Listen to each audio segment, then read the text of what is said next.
Sherlock Holmes and the Case of the Poisoned Chalice, an honouring audiobook's original story from the reminiscences of John H. Watson, M.D.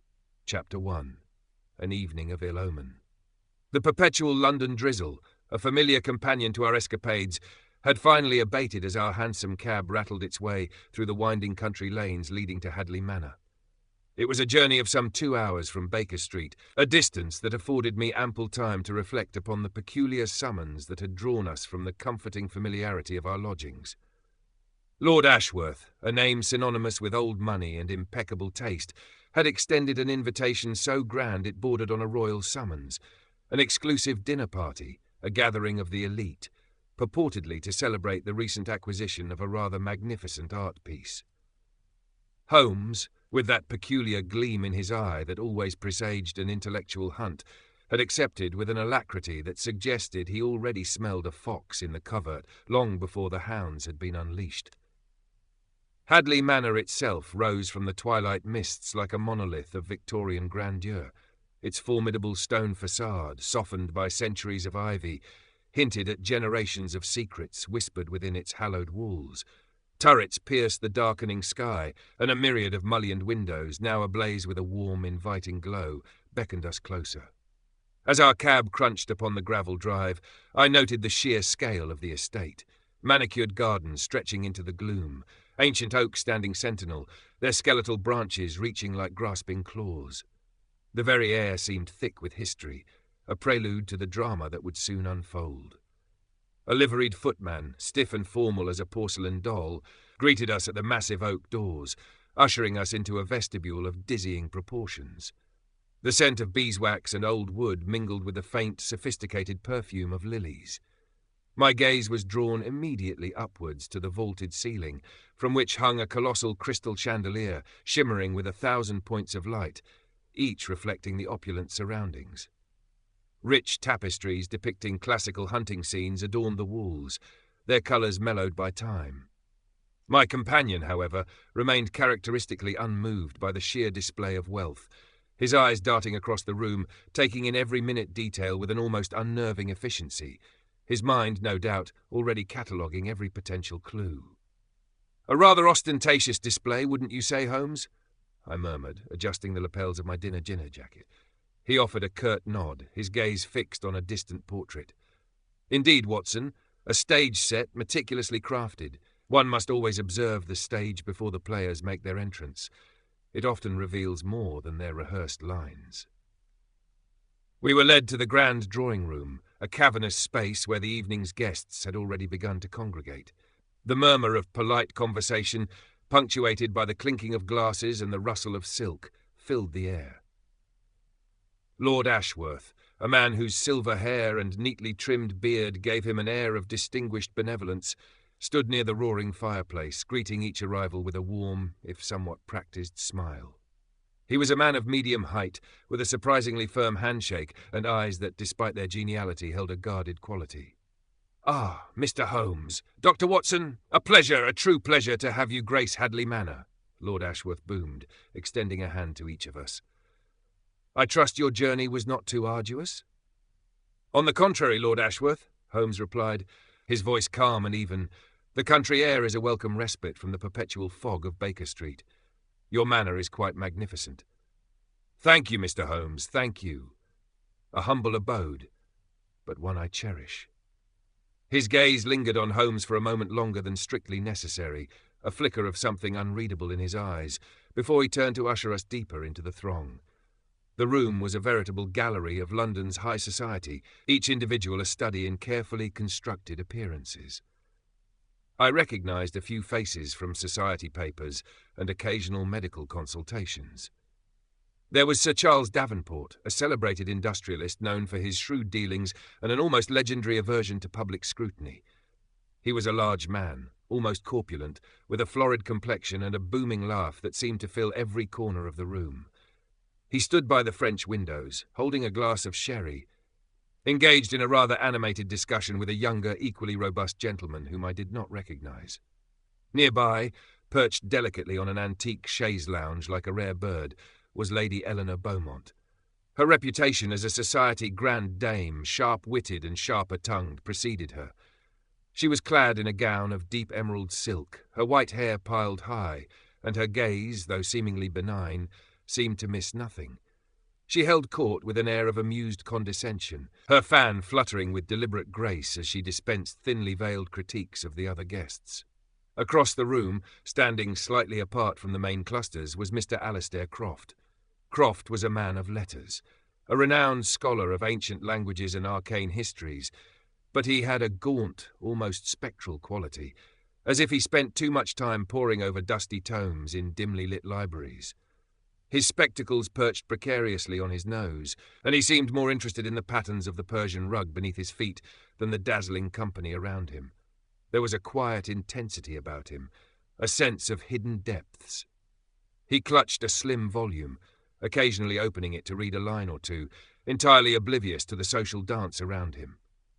And then there was Mrs. Beatrice Ellesmere, a woman whose beauty, though undeniable, carried a melancholic air. She was a widow, I recalled, her husband having passed some years ago under rather vague circumstances. Her black lace gown seemed to absorb the light rather than reflect it, and her dark eyes held a profound sadness that even the most effusive compliments seemed unable to dispel. She spoke little, offering only demure smiles, but her presence was felt, a silent gravity in the otherwise lively room. Her hands, I noticed, trembled slightly as she nursed a glass of what appeared to be water. As the evening progressed, the initial polite chatter gave way to more spirited conversations. Lord Ashworth moved amongst his guests, the perfect host, ensuring every glass was filled, every anecdote acknowledged.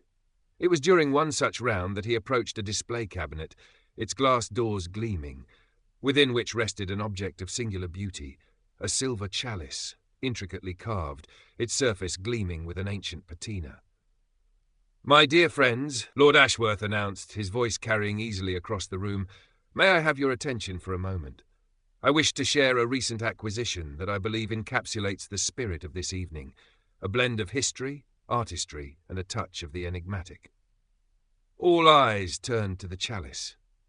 It was undoubtedly old, perhaps Romanesque or even earlier, its silver tarnished in places, but the craftsmanship was exquisite. Serpents entwined around the stem, their scales depicted with astonishing detail, leading up to a wide, shallow bowl rimmed with what appeared to be archaic script. "This," Lord Ashworth continued, his voice resonating with pride, "is the fabled Chalice of Antioch, a relic long thought lost to history. I acquired it just last month from a rather discerning collector in Istanbul. They say it was once used in ancient rituals, a vessel of great power." He paused, allowing the awe to ripple through the room. "And tonight, to truly honour its mystical legacy, I propose we share a toast, not with wine, for that would be too common, but with something more." Who approached with a crystal decanter of what appeared to be a deep amber liquid, almost golden. "A specially prepared honey wine, fermented from a secret recipe passed down through my family for generations, a fitting libation for such an artifact, wouldn't you agree?" A buzz of admiration, mixed with a hint of nervous anticipation, spread through the guests. It was a theatrical gesture, one that elevated the evening beyond mere social obligation. Lord Ashworth, with a flourish, filled the chalice from the decanter. The amber liquid glowed within the ancient silver. "To the past, the present, and the mysteries yet to unfold," Lord Ashworth proclaimed, raising the chalice slightly. He then, surprisingly, did not drink from it himself. Instead, with a magnanimous gesture, he extended the chalice to Sir Charles Davenport. "Sir Charles, as a titan of industry, and a man who appreciates the rare and unique, would you do us the honour of being the first to taste this ancient blend from this magnificent vessel?" Sir Charles, beaming at the unexpected honour, took the chalice with both hands. His booming laugh echoed once more as he raised the ornate cup. "To Lord Ashworth, our gracious host, and to the enduring spirit of discovery," he declared, and with a confident gulp, he drained the chalice almost entirely. A smattering of applause followed, and Lord Ashworth moved to refill the chalice for the next guest. But before he could, Sir Charles's smile faltered. His eyes, moments ago so full of mirth, widened in alarm.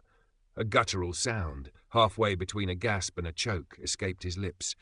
His hand flew to his throat, his florid complexion turning rapidly to an ashen grey. The chalice, now empty, slipped from his weakening grasp, clattering loudly on the polished parquet floor. He swayed for a moment, a look of profound terror etched upon his face, his breath coming in ragged, desperate gasps. Then, with a shuddering sigh, the industrialist collapsed in a heap, his substantial frame hitting the floor with a sickening thud. The convivial murmur of the dinner party died instantly, replaced by a sudden, horrifying silence. Chapter 2. The Immediate Aftermath. The silence that followed Sir Charles Davenport's collapse was profound, thick with the horror of the unexpected. For a moment, no one moved, as if the very air had been knocked from their lungs. Then a collective gasp rippled through the drawing-room, followed by a flurry of shocked exclamations. Lady Eleanor Beaumont let out a delicate yet piercing shriek, her hand flying to her mouth. Mrs. Beatrice Ellesmere, her already pale face now ghostly, pressed herself against the wall, her eyes wide with a mixture of fear and what appeared to be recognition. Even the usually composed Lord Ashworth seemed momentarily paralysed, his face a mask of disbelief and horror. I, as a medical man, was perhaps the first to react with any semblance of calm. My professional instincts, honed over years of practice and service in the field, immediately took over. "Clear the way!" I commanded, my voice cutting through the rising tide of panic. I pushed through the stunned guests, kneeling beside the fallen industrialist. Sir Charles lay still, disturbingly so. His breathing was shallow, almost imperceptible, and his skin had taken on a bluish tinge, especially around his lips. His eyes were wide and fixed, staring blankly at the ornate ceiling. I quickly felt for a pulse at his wrist, then at his neck. It was thready, erratic, and fading fast. His body was already growing clammy. "What is it, Doctor? Is he ill? A seizure?" Lord Ashworth stammered, finally finding his voice, though it was laced with anxiety. He hovered anxiously, wringing his hands. "I cannot say precisely, Lord Ashworth," I replied, my brow furrowed in concentration. "His pulse is weak, and his respiration is severely compromised. It appears to be a sudden, acute collapse, perhaps an extreme allergic reaction, or food poisoning." I cast a glance towards the half-eaten canapes on a nearby table, though nothing about Sir Charles's earlier demeanour suggested any distress. "Has anyone else felt unwell? Has anyone else partaken of the honey wine or eaten the same delicacies?" A chorus of nervous denials followed. No one else had drunk from the chalice. Indeed, Sir Charles had been the first and only. And while other guests had sampled the food, no one else exhibited any signs of discomfort. As I continued my examination, trying to discern the cause of the rapid deterioration, I felt Holmes's presence beside me. He had not rushed forward, nor had he exhibited any outward signs of alarm. Instead, he had moved with that characteristic stillness, his eyes taking in the entire scene, the chaotic expressions of the guests, the fallen chalice, and most importantly, Sir Charles himself. "Watson," Holmes's voice was a low murmur, barely audible above the fearful whispers, "observe the victim's pupils." I leaned closer, carefully prying open one of Sir Charles's eyelids. "Dilated markedly so," I confirmed, a sudden chill running down my spine, and the pallor, the clammy skin. This is not typical of a simple allergic reaction, nor a common food poisoning. My mind raced through the medical texts, trying to find a parallel. "Indeed," Holmes replied, his gaze now fixed not on the victim, but on the silver chalice lying on the floor a few feet away. "And observe the colour of the lips, Doctor. A faint blue, almost cyanotic, yes?" "Yes, Holmes, precisely. What are you implying?" I asked, a growing dread beginning to settle in my stomach. He ignored my question for a moment, his eyes narrowed as he scrutinized the chalice. It had landed on its side, a few drops of the honey wine still clinging to its rim. He took a small magnifying glass from his waistcoat pocket, a tool as much a part of him as his deer-stalker, and knelt examining the interior of the chalice with an intensity that was almost frightening. "Interesting," he murmured, so softly I almost missed it. He straightened up, a peculiar glint in his grey eyes. "Lord Ashworth, pray tell, has this chalice been thoroughly cleaned prior to this evening's event?" Lord Ashworth, still looking utterly bewildered, blinked at Holmes. "Cleaned? Why, yes, of course, Mr. Holmes. My butler Higgins supervises all such matters. It was polished to a brilliant sheen just this afternoon. Why do you ask?" Holmes merely smiled, a thin, almost imperceptible curve of his lips. He produced a small folded piece of litmus paper from his pocket. A curious item for a dinner party, but then Holmes was always prepared for the unexpected. He carefully touched the edge of the litmus paper to a lingering drop of the honey wine on the chalice's inner rim. The paper, which had been a pale yellow, immediately turned a vibrant, alarming blue.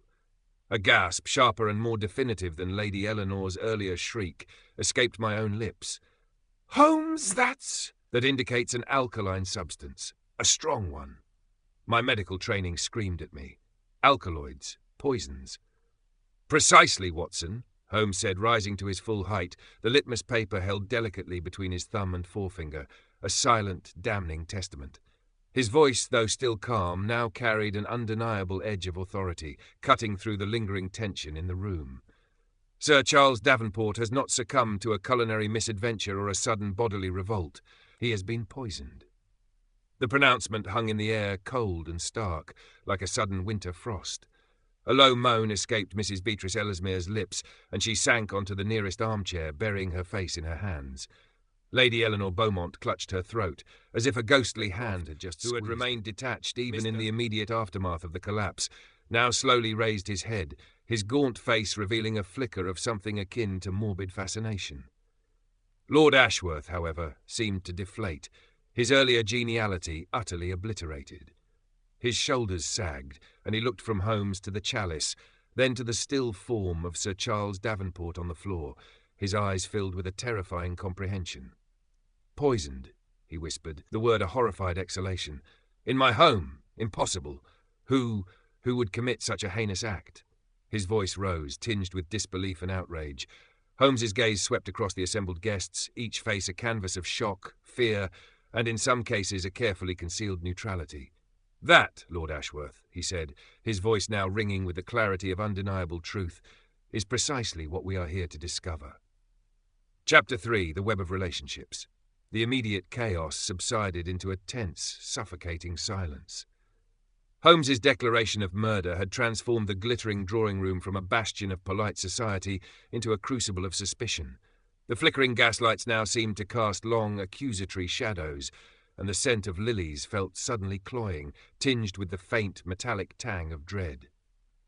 Lord Ashworth, still reeling, quickly dispatched Higgins, the butler, to fetch the local constabulary, though Holmes indicated with a subtle nod that their arrival, while procedurally necessary, would likely add little more than uniformed presence to the intellectual task at hand. "Watson, if you please, attend to Sir Charles one last time," Holmes instructed, his voice low but firm. "Ensure there are no further immediate medical observations to be made beyond the tragic certainty of his demise. Then, I should be grateful if you would escort the other guests to the conservatory. A change of scenery might aid their composure, and more importantly, allow me to examine this room undisturbed." I understood. Holmes sought to both provide a semblance of order and to isolate the potential suspects, allowing them to stew in their own anxieties while he conducted his initial critical survey of the crime scene. While I performed the solemn duty of confirming Sir Charles's passing, noting the lingering acrid scent that now seemed to emanate from his lips, the other guests, initially hesitant, slowly began to filter out, their hushed conversations like the rustle of dry leaves. Lady Eleanor Beaumont, ever the theatrical, paused at the doorway, her emerald eyes fixed on Holmes. "Mr. Holmes," she said, her voice a brittle whisper, "you imply that one of us present in this very room, is a murderer." "I imply nothing, Lady Eleanor, save for the fact that Sir Charles Davenport was delivered a fatal dose of an alkaline poison from that chalice," Holmes replied, his gaze unblinking. "The logical inference, as you rightly perceive, is that the perpetrator must have had access to both the chalice and the means to introduce the noxious substance, and all of you, by your presence, had access to the chalice, at least potentially." Her pale face tightened, and she swept out, a dramatic rustle of silk following her. Mrs. Beatrice Ellesmere left without a word, her shoulders hunched, her head bowed. Mr. Alistair Croft, however, lingered for a moment, his eyes darting from Holmes to the chalice and back again, a flicker of something unreadable, curiosity, apprehension in their depths, before he too reluctantly departed. Once the room was cleared, save for the grim tableau of the deceased, the shattered fragments of the evening's gaiety, and ourselves, Holmes moved with a silent, methodical grace. He did not touch anything yet, but his eyes, sharp and intelligent, swept over every surface. He examined the carpet where Sir Charles had fallen, the position of the fallen chalice, the table laden with half-eaten pastries, the very air itself. He even stooped to sniff at the decanter of honey wine. "No immediate odour from the decanter, Watson," he observed, "which suggests the poison was not mixed into the general supply. No, it was clearly contained within the chalice itself, or applied to its rim prior to Sir Charles drinking, a highly targeted delivery." He picked up the chalice, handling it with extreme care, using a silk handkerchief. "See here, Watson, a faint, almost invisible residue along the inner lip, not of the wine, but something else. Caustic, no doubt." He then carefully bagged the chalice, along with a few samples of the carpet beneath where Sir Charles had fallen, and a small, almost imperceptible stain on the deceased's cuff. "These will require more thorough analysis back at Baker Street, but the initial observation holds, a potent alkaline poison, fast-acting given the rapidity of Sir Charles's demise." "Indeed, Holmes, it must have been a significant dose, yet Lord Ashworth stated the chalice was cleaned. How could a poison remain unnoticed?" I mused aloud. "Ah, there's the rub, Watson," Holmes replied, a faint smile playing on his lips. "Either Lord Ashworth is mistaken, or Higgins is less diligent than his master believes, or the poison was introduced after the cleaning and shortly before Sir Charles consumed the wine. This last scenario, I confess, holds a particular appeal." He rose, his preliminary examination of the room complete. "Now, Watson, let us join our friends in the conservatory. The initial shock will have begun to wear off, and the seeds of suspicion will be germinating. It is then that the truth often begins to sprout." The conservatory was a vast, glass-domed room filled with exotic plants, their verdant leaves and vibrant blooms creating a stark contrast to the grim events that had just unfolded. The remaining guests were huddled together, some whispering, others staring into the middle distance, each lost in their own thoughts of horror and fear. Lord Ashworth, pale and visibly distressed, immediately approached us as we entered. "Mr. Holmes, Dr. Watson, what can you tell us? This is a nightmare. Sir Charles was a friend, an esteemed associate." "Indeed, Lord Ashworth," Holmes said, his voice calm, cutting through the man's agitation. "And as I have deduced, his death was not accidental. Sir Charles was poisoned. The chalice he drank from contained a highly potent alkaline substance." A collective gasp swept through the room. But who?" Lord Ashworth stammered, his gaze sweeping frantically across his guests. "Why? Who would do such a thing?" Holmes fixed him with a steady gaze. "That is the question, is it not? And the answer, Lord Ashworth, almost invariably lies in motive. Tell me, Sir Charles Davenport, were there any animosities, disputes, perhaps of a financial nature?" Lord Ashworth wrung his hands. "Disputes? Sir Charles was a powerful man, Mr. Holmes. He made enemies, as all men of his stature do. Business rivalries, yes, but to resort to murder? Unthinkable." "Unthinkable, perhaps, until it occurs," Holmes countered dryly. He then turned his attention to the group. "I will require a brief statement from each of you regarding your relationship with Sir Charles, your movements this evening, and any observations, however minor, that might pertain to this tragedy." He began with Lady Eleanor Beaumont, whose aristocratic disdain often masked a keen intellect. "Lady Eleanor, your acquaintance with Sir Charles?" She straightened, her chin lifting. "Charles and I moved in the same circles for decades, Mr. Holmes. We were acquaintances, nothing more. Our paths often crossed at social functions, charitable committees. He was, to put it mildly, a rather boorish man, entirely consumed by his commercial ventures, but certainly not one I would wish ill upon." Her eyes, however, darted briefly towards Mrs. Beatrice Ellesmere. "And your observation of the chalice, Lady Eleanor?" "Present it, Mr. Holmes, and then offer it to Sir Charles. I saw nothing untoward. It seemed a rather splendid, if peculiar, gesture to drink from such an ancient vessel." She paused, a flicker of something unsaid in her gaze. "Though I do recall hearing some whispers long ago about the chalice. It was said to have a rather unfortunate history within the Ashworth family, something about a curse or a death associated with it in centuries past. But that is merely old wives' tales, I suppose." Holmes merely nodded, filing this detail away. He then turned to Mr. Alistair Croft, who seemed to shrink further into himself. "Mr. Croft, your relationship with the deceased?" Croft adjusted his spectacles nervously. "Sir Charles and we had no direct dealings, Mr. Holmes. I am a scholar, he an industrialist, our worlds rarely intersected. I confess I found his company rather overwhelming. He was a man of direct pronouncements. I preferred the quiet of my studies." He spoke in a soft, almost reedy voice, his gaze rarely meeting Holmes's. "Did you notice anything unusual regarding the chalice or Sir Charles's demeanour before he drank?" "No, Mr. Holmes. I was reading. A treatise on ancient Egyptian funerary rites, if you must know." He gestured to the thin volume he still clutched. "I observed the presentation of the chalice, yes, and Sir Charles's toast, but nothing that struck me as peculiar. Not until he collapsed, of course." His voice trailed off, and he seemed to retreat back into his own thoughts. Finally, Holmes turned to Mrs. Beatrice Ellesmere. Her eyes, still wide and haunted, were fixed on him. "Mrs. Ellesmere, your connection to Sir Charles Davenport?" She wrung her hands, her voice barely a whisper. "Sir Charles, he was a distant relation, Mr. Holmes, a cousin on my late husband's side. We rarely saw each other. Not since." Her voice caught, and she swallowed hard. "Not since the reading of my husband's will some 5 years ago." A tremor went through the room, a collective shift of attention. The mention of a will and a family relation immediately sparked my own interest. Holmes's eyes, I observed, sharpened perceptibly. "Indeed, Mrs. Ellesmere," Holmes prompted gently, "and what precisely occurred at the reading of this will that you should recall it with such distress?" Mrs. Ellesmere wrung her hands tighter. "My husband Edwin was a man of eccentricities. He was also, unbeknownst to many, a distant cousin of Lord Ashworth here, and shared a family connection to the Davenport line. His will was complex. It contained clauses, certain bequests that were tied to a much older family document. A trust, they called it. An inheritance originally established generations ago by a shared ancestor, Lord Julian Hadleigh, the founder of this very manor." Lord Ashworth, who had been listening with increasing agitation, now interjected, his voice tight with discomfort.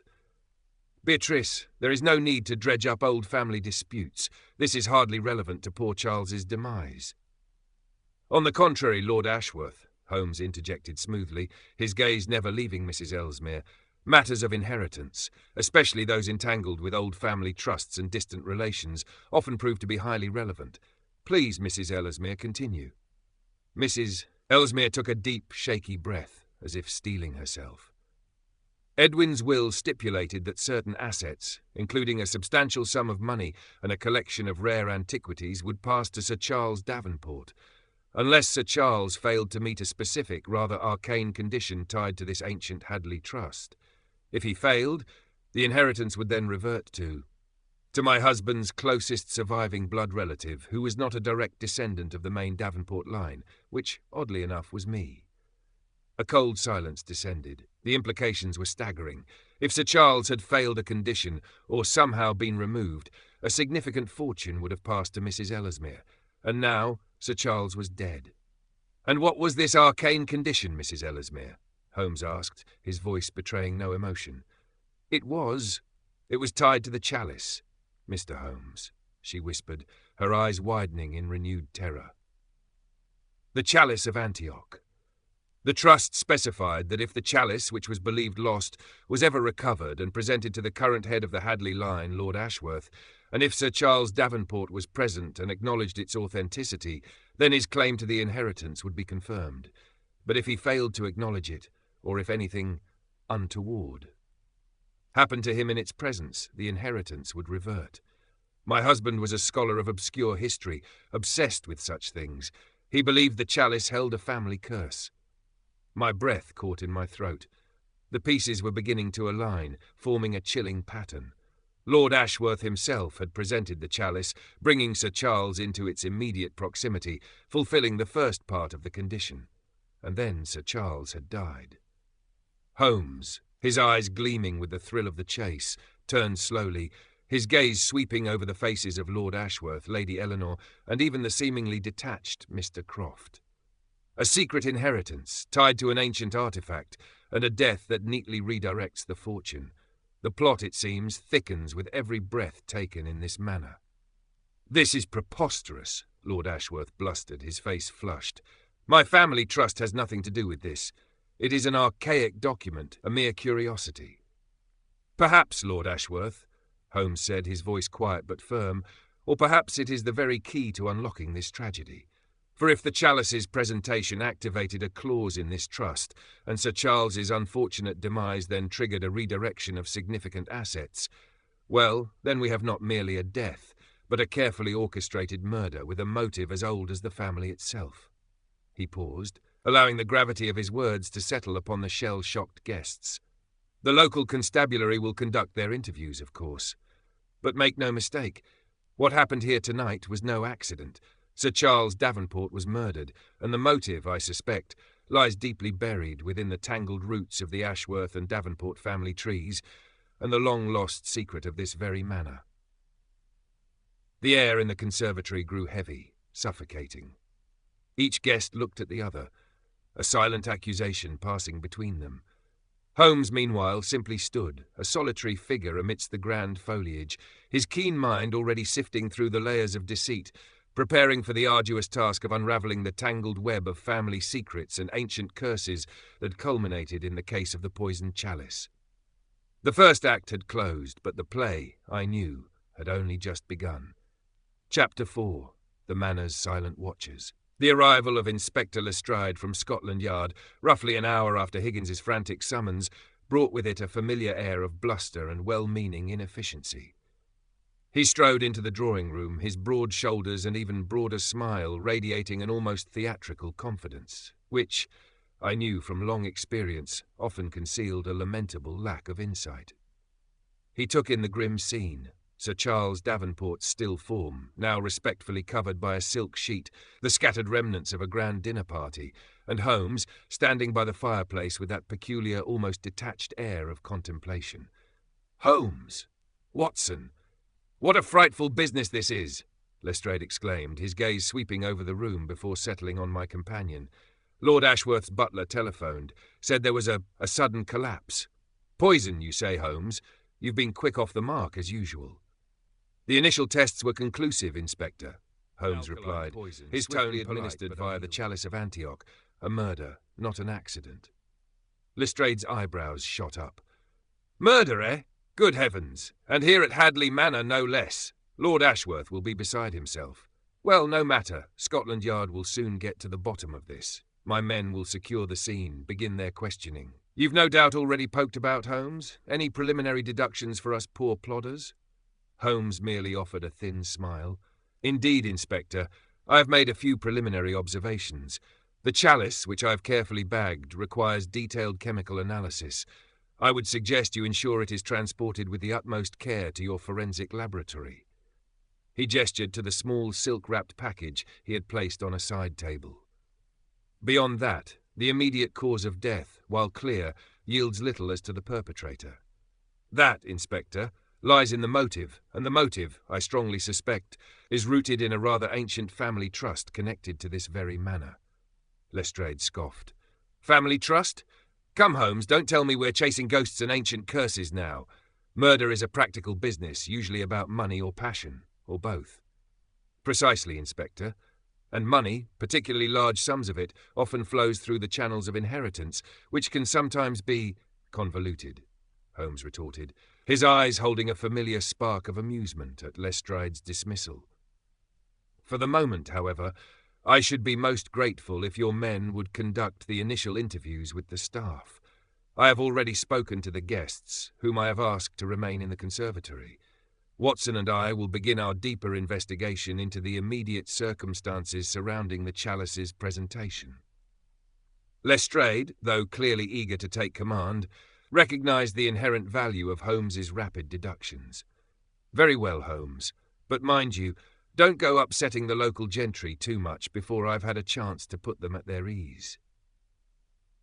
With Lestrade's men now swarming the drawing-room, cataloguing, photographing, and generally making their presence felt, Holmes turned his attention to the precise journey of the Chalice of Antioch. Our first port of call was the kitchen, a bustling, cavernous space that contrasted sharply with the stately quiet of the formal rooms. The air was thick with the lingering scent of roasted meats, rich sauces, and freshly baked bread. Pots and pans clattered, and scullery maids bustled about, their faces etched with a mixture of exhaustion and morbid curiosity. Higgins, the butler, a man of precise movements and an almost preternatural calm, met us at the kitchen door. His face, usually a study in impeccable neutrality, was now lined with a profound anxiety. "Mr. Holmes, Dr. Watson," he greeted, his voice a low, formal drone. "Inspector Lestrade's men have begun their inquiries amongst the lower staff. How may I assist you?"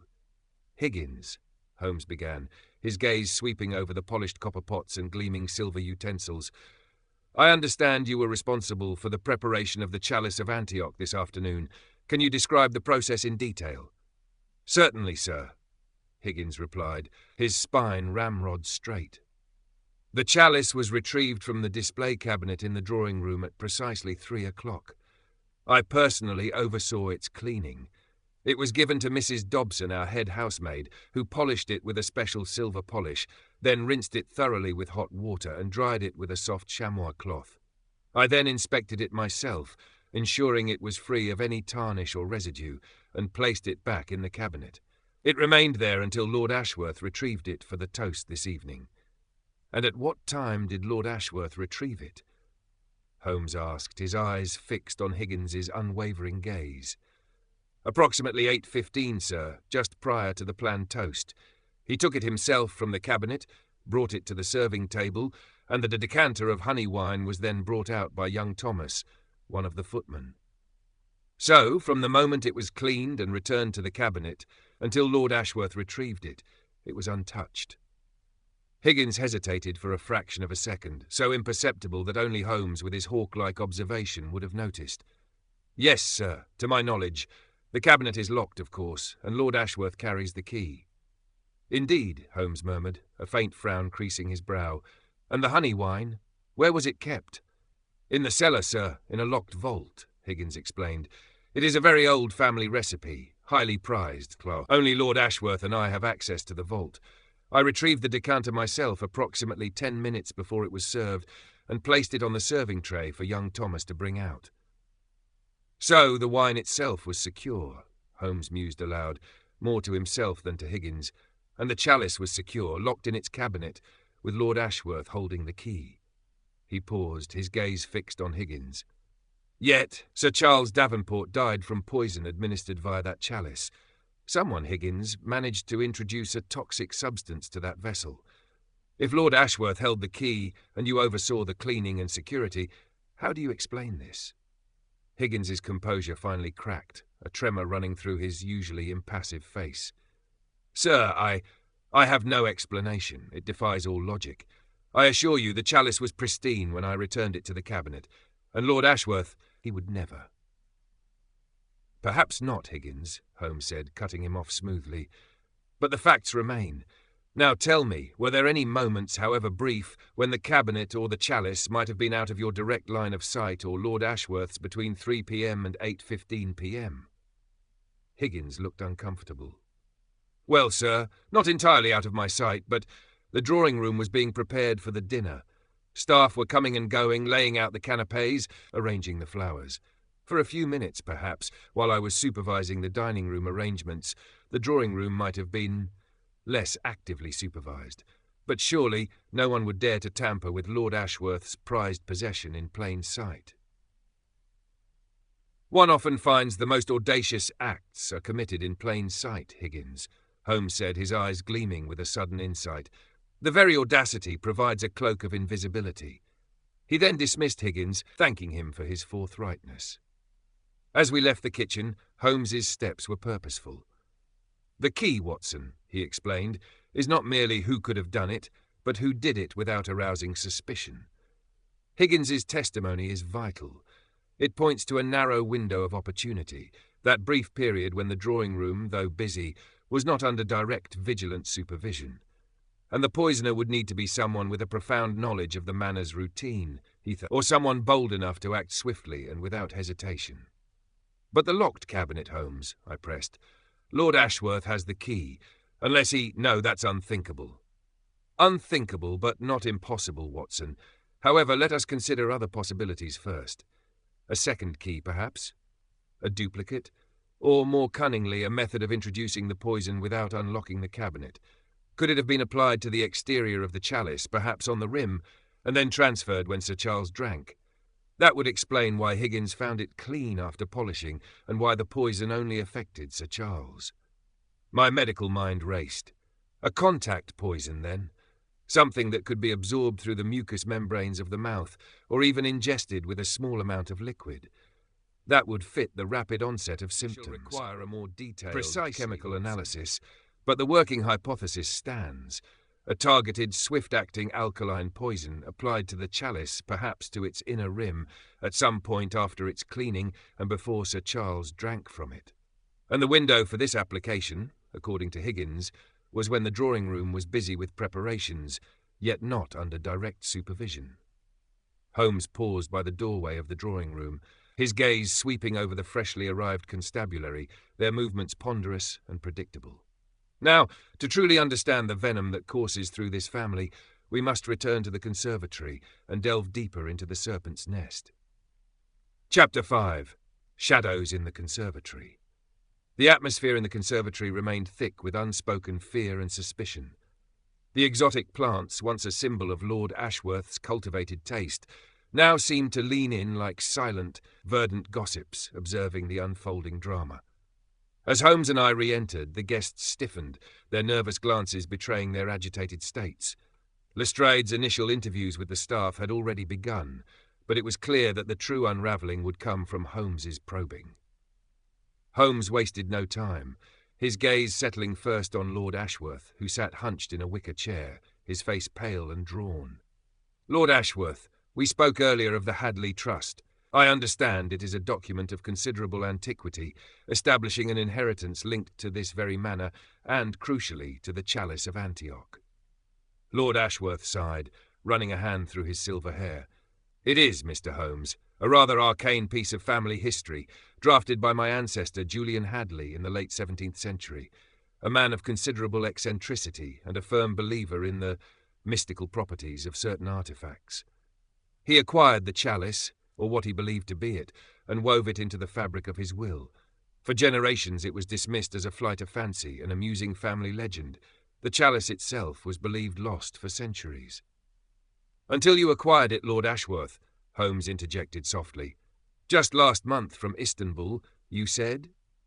"Yes, a rather fortunate discovery, or so I believed at the time," Lord Ashworth admitted, his voice laced with bitterness. "I brought it here, proud of its history, intending to display it. I had no idea of the implications of its return." "And these implications concern Sir Charles Davenport's inheritance, do they not?" Holmes pressed. "Mrs. Ellesmere mentioned her late husband's will and a clause tied to this trust, a clause that, upon Sir Charles's death, would divert a substantial fortune to her." Lord Ashworth shifted uncomfortably. "The trust specified that a considerable portion of the Hadleigh estate's historical assets, including certain land rights and a significant sum held in perpetuity, would pass through a particular line of the Hadleigh family, the Davenport line specifically. However, a conditional clause stated that the Chalice of Antioch were ever recovered and presented at Hadleigh Manor, and if the current Davenport heir, in this case Sir Charles, were to acknowledge its authenticity and lineage, his claim would be solidified. But if he failed to acknowledge it, or if anything untoward were to happen to him in its presence, the inheritance would, as Beatrice rightly stated, revert to the closest non-direct blood relation still connected to the original Hadleigh founder. That relation, it appears, is Mrs. Ellesmere. "A most inconvenient and, for someone, a most opportune death," Holmes observed, his eyes fixed on Lord Ashworth. "You presented the chalice. You did not drink from it yourself. Was this a deliberate choice, Lord Ashworth?" Lord Ashworth's face flushed. "No, Mr. Holmes, absolutely not. I merely wished to honour Sir Charles, given his appreciation for such antiquities. It was a gesture of respect, nothing more. The notion of drinking from it myself, it simply did not occur to me to be the first. I intended to partake later after the initial toast." He wrung his hands again. "This whole affair is a monstrous calumny on my family and my home." Holmes merely inclined his head, then turned to Lady Eleanor Beaumont. Lady Eleanor, you spoke of whispers long ago regarding the Chalice's unfortunate history. Could you elaborate? Lady Eleanor gave a delicate shudder. Oh, it's merely old family gossip, Mr. Holmes, but then, in these old families, gossip often has a kernel of truth. The legend goes that the original Lord Julian Hadleigh, the one who drafted this eccentric trust, had a younger brother, Alaric, who contested his claim to the manor. Alaric supposedly died quite suddenly at a family gathering after a dispute with Julian, and some whispered that it was connected to a strange cup Alaric had drunk from. The Chalice of Antioch, they said, was involved. Superstitious nonsense, of course, but it does make one wonder, doesn't it? Her gaze flickered once again towards Mrs. Ellesmere, then briefly to Lord Ashworth. The Hadleighs and the Davenports, while linked by blood, have always had a tense relationship. More rivals than kin, I'd say. A tense relationship? Holmes probed. Could you give me an example, Lady Eleanor? Well, Charles Davenport's grandfather, a rather ruthless man, managed to acquire a substantial portion of the original Hadleigh timberlands through a series of rather questionable business dealings, leaving the then Lord Ashworth in considerable financial straits.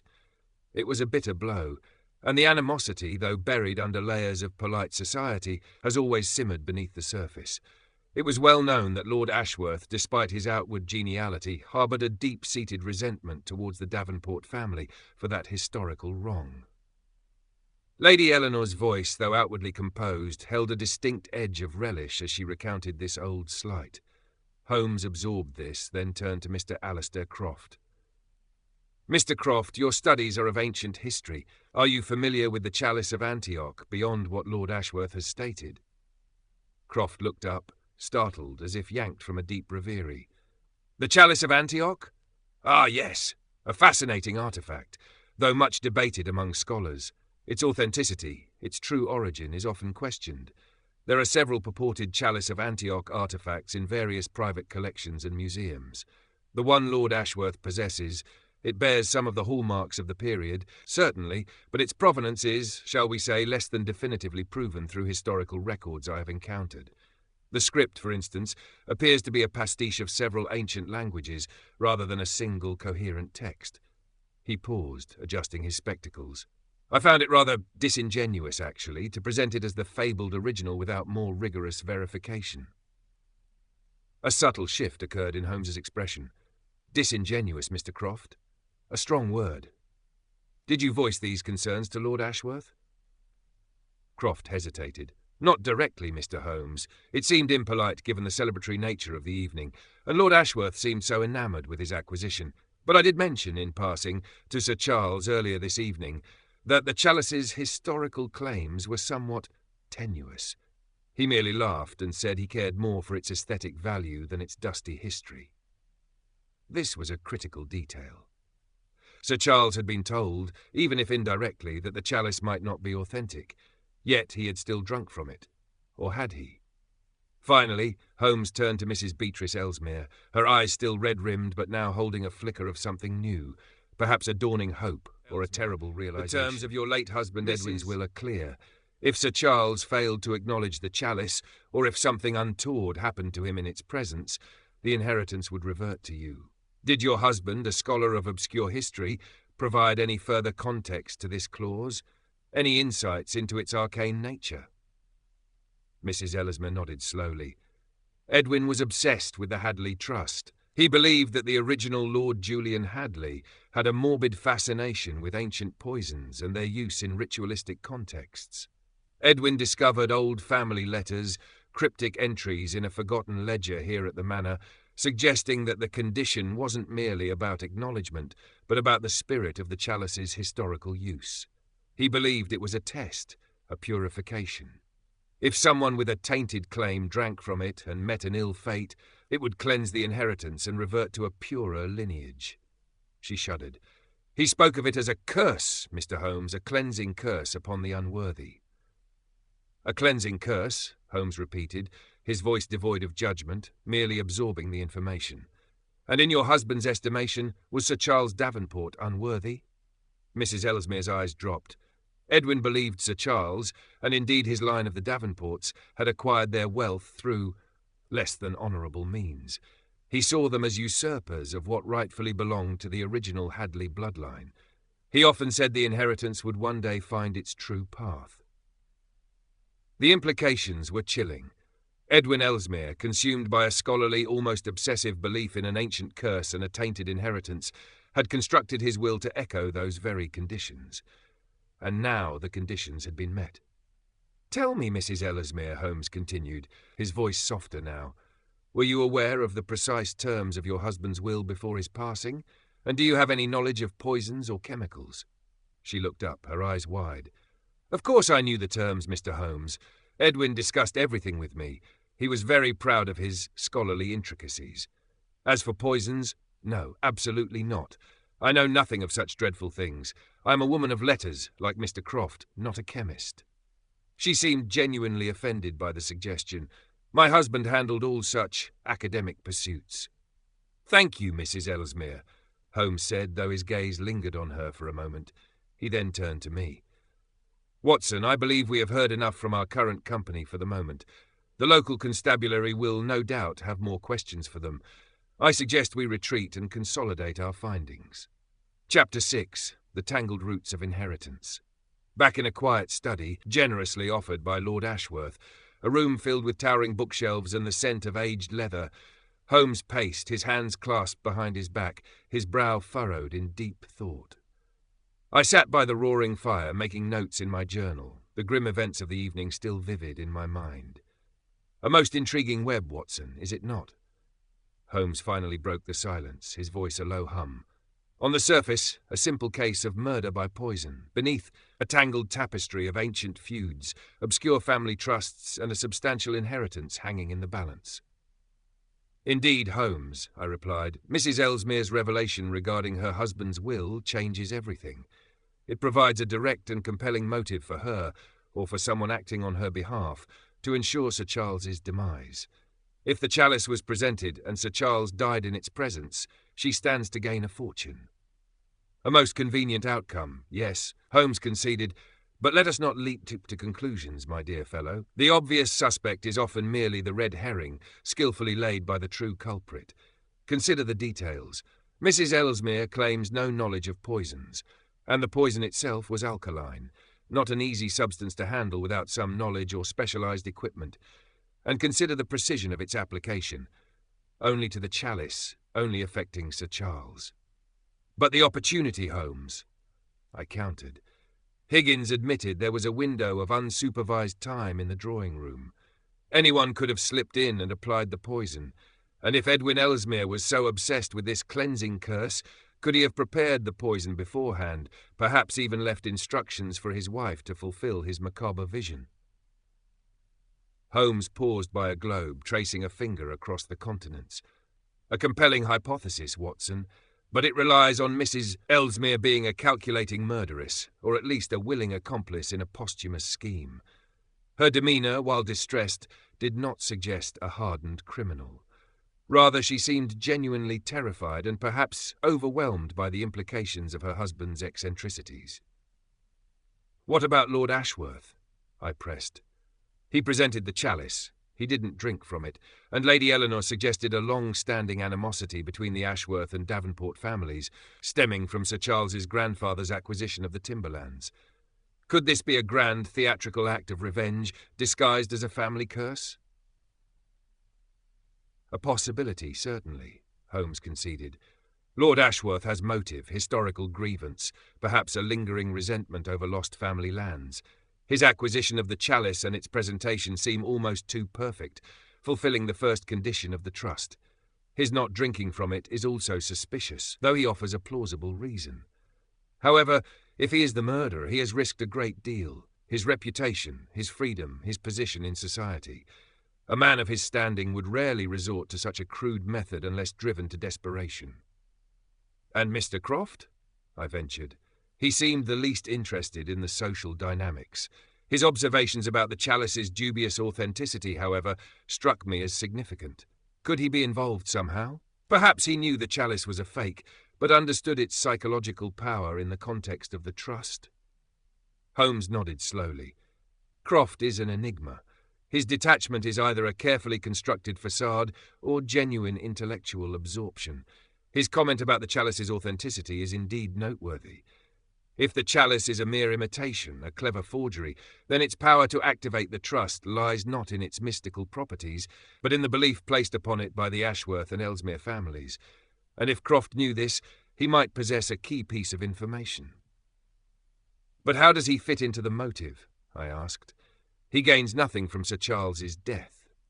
"Directly, perhaps not," Holmes mused. "But knowledge, Watson, is a powerful currency. And a scholar of arcane histories might have a vested interest in the unfolding of a real-life historical curse, even if it is merely a clever manipulation. Or perhaps he has an as-yet undiscovered link to one of the other parties involved. Remember, Watson, every piece of knowledge, however seemingly insignificant, connects to a larger puzzle." Holmes then walked over to a large antique map of the Hadleigh estate hanging on the wall. He pointed to a section marked Old Timberlands, now clearly outside Lord Ashworth's current holdings. Lady Eleanor's observation about the Timberlands is crucial, a historical wrong, a deep-seated grievance, passed down through generations. Such wounds fester, Watson, and can sometimes erupt in violence, even after decades of apparent calm. "So who has the means?" I asked. "The poison. Who could have obtained it and applied it so deftly?" "The alkaline nature of the poison points to a substance that could be acquired. Perhaps lye or a concentrated form of household cleaner applied in a specific manner. Or something more exotic, known only to those with a particular interest in chemistry or obscure process Higgins described is meticulous. This suggests that if the poison was applied to the chalice, it was done after the final cleaning and inspection. Which brings us back to that narrow window of opportunity in the drawing-room." He paused, a glint entering his eyes. "Consider this, Watson. If the poison was applied to the inner rim, a contact poison, a mere touch before Sir Charles drank would suffice. The liquid would pick up the residue. But what if the poisoner did not even need to touch the chalice directly? What if it was delivered via the honey wine itself, but only to that specific portion poured into Sir Charles's chalice?" My eyes widened. But Higgins stated the decanter was secure, and Lord Ashworth only filled the chalice from it once for Sir Charles. "Indeed," Holmes replied, a slow smile spreading across his face. "Unless the poison was already present in the chalice, but in a form that was activated by the honey wine. Or, more subtly, what if the poison was not a liquid or a powder, but a vapour? Something volatile that would settle on the chalice, perhaps attracted to the silver, and then dissolve into the wine upon pouring?" "A vapour?" I exclaimed. That's audacious, Holmes, and highly dangerous for the perpetrator as well." "Not if the substance is highly targeted, and the application swift and precise," Holmes countered, his mind clearly racing ahead. "A small phial, perhaps, opened briefly near the chalice, allowing a specific amount of vapour to coat the inner surface. This would bypass the need for direct contact with the chalice and explain why no other guest suffered, and it would explain why Higgins found it clean after polishing." He walked over to a small ornate writing desk in the corner of the study. His eyes scanned the drawers, and then his gaze fixed on a small, almost hidden compartment beneath the desktop. With a gentle click, he opened it, revealing not stationery, but a collection of old, yellowed documents tied with faded ribbons. Among them, a thick, leather-bound ledger. "Ah, Watson," Holmes murmured, his voice laced with triumph, as he pulled out the ledger. "Our late Edwin Ellesmere, Mrs. Ellesmere's eccentric husband, was not merely a scholar of history. He was also, it seems, a meticulous record-keeper of his own peculiar investigations." He opened the ledger. The pages were filled with Edwin Ellesmere's precise, almost microscopic handwriting, detailing his research into the Hadleigh family history, the nuances of the trust, and, chillingly, various historical instances of poisoning and obscure methods of toxin administration. On one page, annotated with precise chemical symbols, was a diagram of a silver chalice, with faint markings indicating an inner coating, and beneath it a chilling entry, Venenum Argenti, the silver venom, a method for subtle, untraceable delivery, activated by acidic or alkaline contact, suitable for ceremonial vessels. My blood ran cold. Venenum Argenti, the silver venoms, this is a blueprint for murder. "Indeed, Watson," Holmes said, his eyes gleaming with intellectual satisfaction, yet also with a sombre understanding of the depths of human malevolence. Edwin Ellesmere was not merely a scholar, he was a theoretician of murder, driven by his obsession with this ancient family curse, and while he may not have been the perpetrator himself, he clearly provided the means, and perhaps even the inspiration, for Sir Charles Davenport's demise. He closed the ledger, the sound echoing in the quiet study.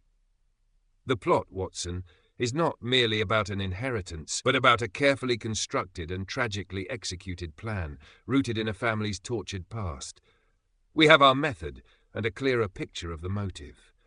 Now we must identify the hand that put Edwin Ellesmere's theories into practice. The shadows of the past, it seems, have found a lethal embodiment in the present. Chapter 7. The Laboratory at Baker Street. The grey light of dawn was just beginning to paint the London sky as our hansom cab finally deposited us back on Baker Street. The journey from Hadleigh Manor, though swift, had been filled with a heavy silence, broken only by the rhythmic clip-clop of the horses' hooves and the occasional murmur of Holmes's thoughts, half-formed and esoteric. He clutched the silk-wrapped chalice and Edwin Ellesmere's ledger as if they were precious, fragile relics, which, in their own grim way, they were. Our return to the familiar comfort of our lodgings was a welcome reprieve from the oppressive atmosphere of the manor. The flickering gaslight in our sitting room, though modest compared to Hadleigh Manor's chandeliers, felt like a beacon of clarity amidst the lingering shadows of the night's tragedy. Mrs. Hudson, bless her heart, had left a pot of strong coffee brewing, its comforting aroma a stark contrast to the acrid scent of death that still seemed to cling to our garments. Holmes wasted no time with pleasantries. He immediately made his way to his chemical laboratory, a corner of our sitting room that often served as a crucible for his brilliant deductions. The array of reagents, test tubes and microscopes, usually a source of mild exasperation for Mrs. Hudson, now seemed poised for a grim revelation. I, meanwhile, settled into my armchair, journal in hand, ready to document every step of his relentless pursuit of the truth. He carefully unwrapped the Chalice of Antioch, handling it with surgical precision. The first order of business, Watson, is to confirm our suspicions regarding the poison.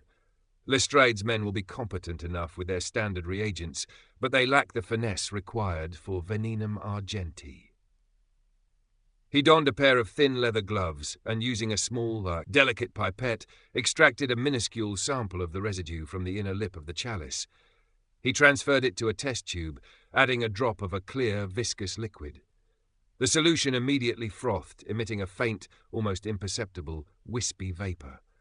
Holmes leaned closer, carefully sniffing the air, then retreated slightly. "Just as I suspected, Watson," he announced, his eyes gleaming with intellectual triumph. A powerful alkaline compound, reacting violently to the acidic presence of the testing agent. This is not simply lye or common household alkali. This is a refined, highly concentrated form, likely a compound of potassium cyanide or something equally volatile and deadly. He then took a small strip of silver foil and, using a pair of tweezers, carefully touched it to the fuming residue in the test tube. The silver instantly discoloured, turning a dull grey, then almost black. "And the reaction with silver confirms it," Holmes continued, pointing to the discoloured foil. "Edwin Ellesmere's silver venom is not merely a name. It's a terrifyingly accurate description. The poison itself has an affinity for silver, which explains why it would coat the chalice so effectively, and why Higgins, even with his meticulous cleaning, would not have detected it. It would have appeared as part of the chalice's natural patina, or a subtle discoloration, activated only upon contact with the liquid inside. I stared at the fuming test tube, a shiver running down my spine. So the poison was somehow bonded to the silver, and the honey wine, being slightly acidic or having a specific pH, acted as the catalyst, releasing the venom into Sir Charles's system? "Precisely, Watson," Holmes confirmed, his voice barely above a whisper, his gaze fixed on the reacting chemicals. "A most ingenious and utterly diabolical method. It requires a specific knowledge of chemistry, particularly the properties of silver and various compounds. A layperson would simply not possess such expertise." He then turned his attention to Edwin Ellesmere's ledger. He opened it to the page detailing was not only a meticulous researcher of ancient curses, but a highly proficient amateur chemist. The diagrams here, the detailed chemical notations, this is the work of someone with a deep understanding of toxicology. He clearly theorized this method, perhaps even experimented with it. "But he's dead, Holmes," I exclaimed. "He couldn't have carried out the murder himself, so someone else must have used his research." "Indeed," Holmes replied, his eyes narrowing. "And who would have access to this ledger and the knowledge within it?" "Mrs. Ellesmere, certainly. She admitted he discussed everything with her, including his scholarly intricacies. But she claims no knowledge of chemistry. Is she lying, or is she merely a vessel for her late husband's dark legacy?" He then began to meticulously examine the chalice under a powerful magnifying glass.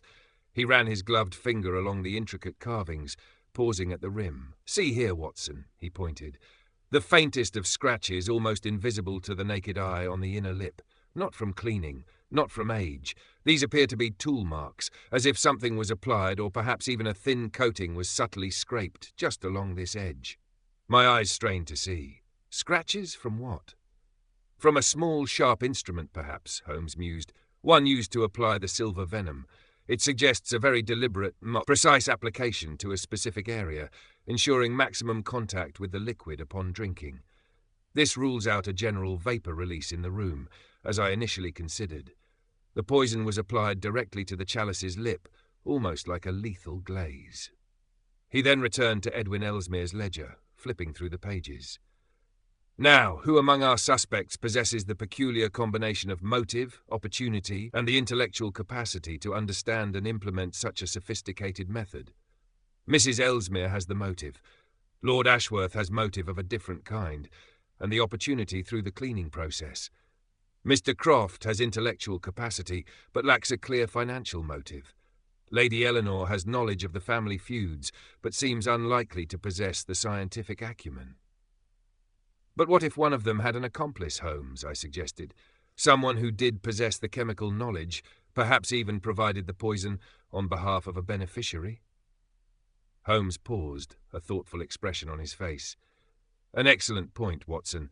The notion of an accomplice is always a possibility, particularly when the means of the crime seems beyond the immediate capabilities of the primary suspects. It broadens the field, yet paradoxically it also narrows it, for such a partnership often leaves a trail."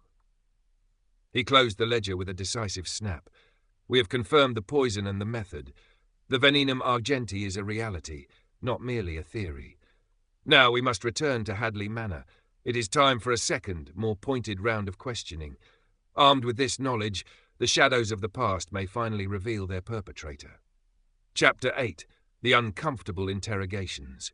Our return to Hadleigh Manor, several hours later, found Lestrade still plodding through his interviews, his face a mask of weary frustration. The manor staff, though cooperative, offered little beyond confirmation of Higgins's timeline regarding the chalice and the honey wine. The guests, confined to the conservatory, were growing increasingly agitated, their nerves frayed by the prolonged uncertainty. Holmes, with a quiet nod to Lestrade, who merely grunted in acknowledgement, immediately convened another meeting with the principal suspects in the drawing-room. The space, now devoid of Sir Charles's body and Lestrade's men, felt stark and oppressive. The chalice, having undergone initial analysis at Scotland Yard, was absent, now a sterile exhibit in a police laboratory. "Ladies and gentlemen," Holmes began, his voice calm, yet resonating with an undeniable authority that immediately silenced the nervous murmurs, "my colleague, Dr. Watson, and I have completed our preliminary examinations. I can now state with absolute certainty that Sir Charles Davenport died from a highly potent alkaline poison, specifically a derivative of cyanide, meticulously applied to the inner rim of the chalice of Antioch. This poison, gentlemen, is known as Venenum Argenti, the silver venom, a concept detailed in the personal ledger of the late Edwin Ellesmere, which I discovered here at the manor." A collective gasp, far more potent than any before, filled the room. Mrs. Beatrice Ellesmere let out a choked cry, her hand flying to her mouth, her eyes wide with a mixture of horror and recognition. Lord Ashworth's face paled further, and he gripped the arms of his chair. Lady Eleanor Beaumont's customary composure finally shattered. Her eyes darted wildly, and she began to fan herself furiously. Mr. Alistair Croft, however, remained unnervingly still, his gaze fixed on Holmes, a subtle, almost imperceptible flicker in his eyes. "The ledger," Holmes continued, his gaze sweeping over them, "contains detailed chemical formulas and diagrams outlining this precise method of poisoning, where a substance is chemically bonded to silver and activated by the presence of a liquid. It is, to put it mildly, the blueprint for Sir Charles Davenport's murder." He paused, allowing the weight of this revelation to sink in.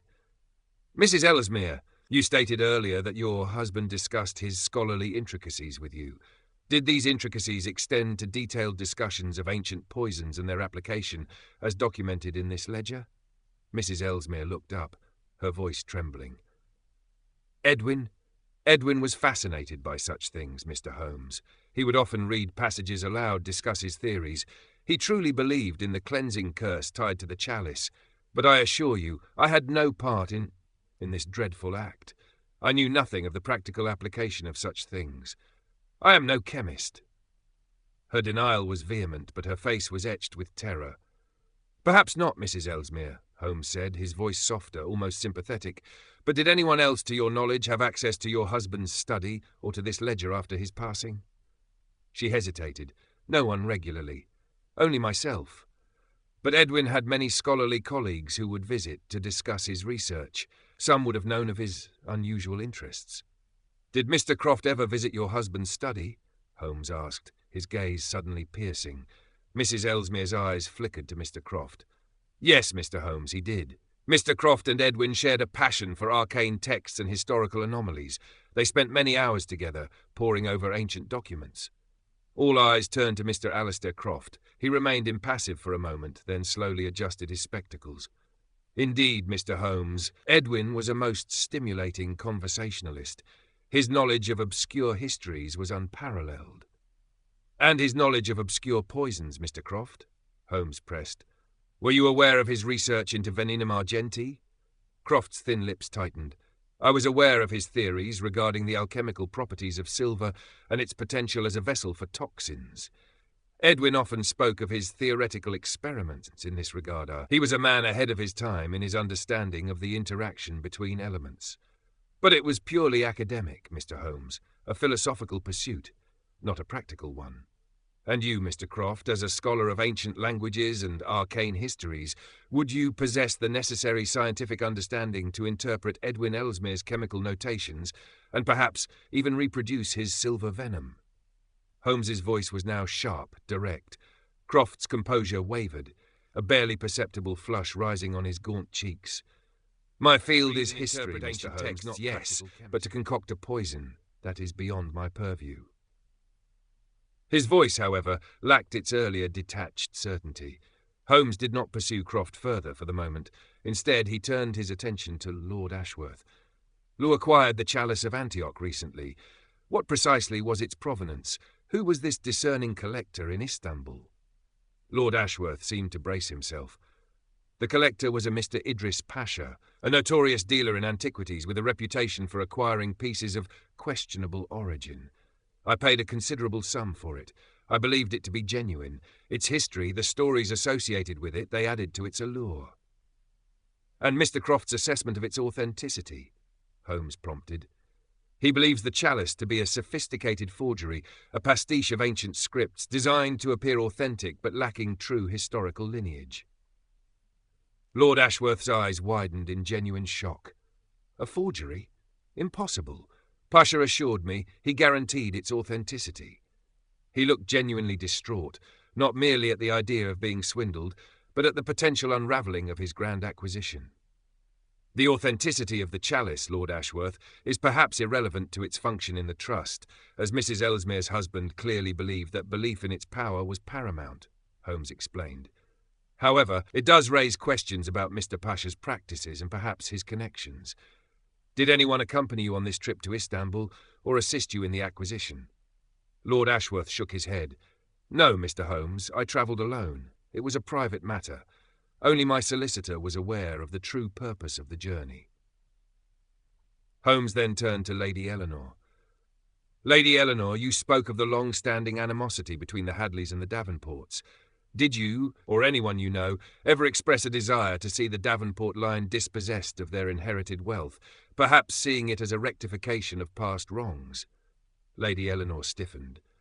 "Mr. Holmes, while I admit to a certain satisfaction at the prospect of the Davenport fortune reverting to a more deserving branch of the family, I am hardly a murderess, and I certainly would not engage in such a crude, violent act. My methods are far more subtle, I assure you." Her tone was haughty, but her eyes held a spark of genuine resentment. "However, I will say this. Lord Ashworth has always been deeply sensitive about the family's lost timberlands. It was a wound that never truly healed for him." "Indeed," Holmes murmured, his gaze piercing. "And you, Lady Eleanor, have a vast network of acquaintances within society.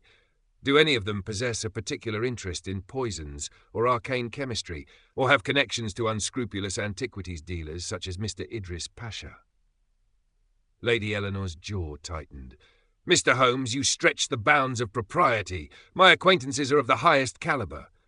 Her denial was sharp, but a flicker of something, perhaps a memory, passed across her face. "Nevertheless, Lady Eleanor," Holmes pressed, "should you recall anything, however seemingly insignificant, that might aid our inquiry, I urge you to share it." Holmes then returned to the question of opportunity. Higgins, the butler, testified that there was a period of approximately 15 to 20 minutes between 3 p.m. and 8:15 p.m. when the drawing-room, though busy with preparations, was not under direct vigilant supervision. This, he states, was the only window during which the chalice, locked in its cabinet, could have been tampered with without immediate detection. "Who among you had access to the drawing-room during that time without causing undue suspicion?" A tense silence descended. Each guest looked at the other, then at the floor. "I was supervising the kitchen preparations," Lord Ashworth stated. "I was resting in my chambers," Lady Eleanor said. "I was in the library, as I recall," Mrs. Ellesmere whispered. Mr. Croft, however, hesitated. I confess, Mr. Holmes, I wandered. I was admiring the paintings in the corridor adjacent to the drawing-room. I may have stepped into the drawing-room for a moment, perhaps to examine a particular tapestry, before the guests arrived, but I assure you I touched nothing, and I saw nothing untoward." His gaze was evasive, his usual detachment replaced by a visible nervousness. Holmes's eyes narrowed. "You stepped into the drawing-room, Mr. Croft, during the precise window of opportunity for the poison's application. And you, a scholar with a deep understanding of Edwin Ellesmere's work, who had access to his theories on Venenum Argenti." Croft finally broke, his composure crumbling. I admit I found Edwin's theories morbidly fascinating. And yes, I did step into the drawing-room. I wished to observe the chalice more closely, to discern if its script truly was a pastiche, as I suspected. I did not tamper with it, Mr. Holmes, I swear it." He was sweating, his face pale. "Yet the poison was applied," Holmes stated, his voice ringing with cold logic. "And you, Mr. Croft, possess the intellectual capacity to understand Edwin Ellesmere's blueprint. You also, unlike Mrs. Ellesmere, would have been able to interpret the complex chemical formulas he detailed." "But the motive, Holmes," I interjected. "Mr. Croft gains nothing from Sir Charles's death. He has no claim to the inheritance." Holmes turned to me, a faint, almost imperceptible smile on his lips. "Indeed, Watson, but there are other currencies than money. Prestige, perhaps.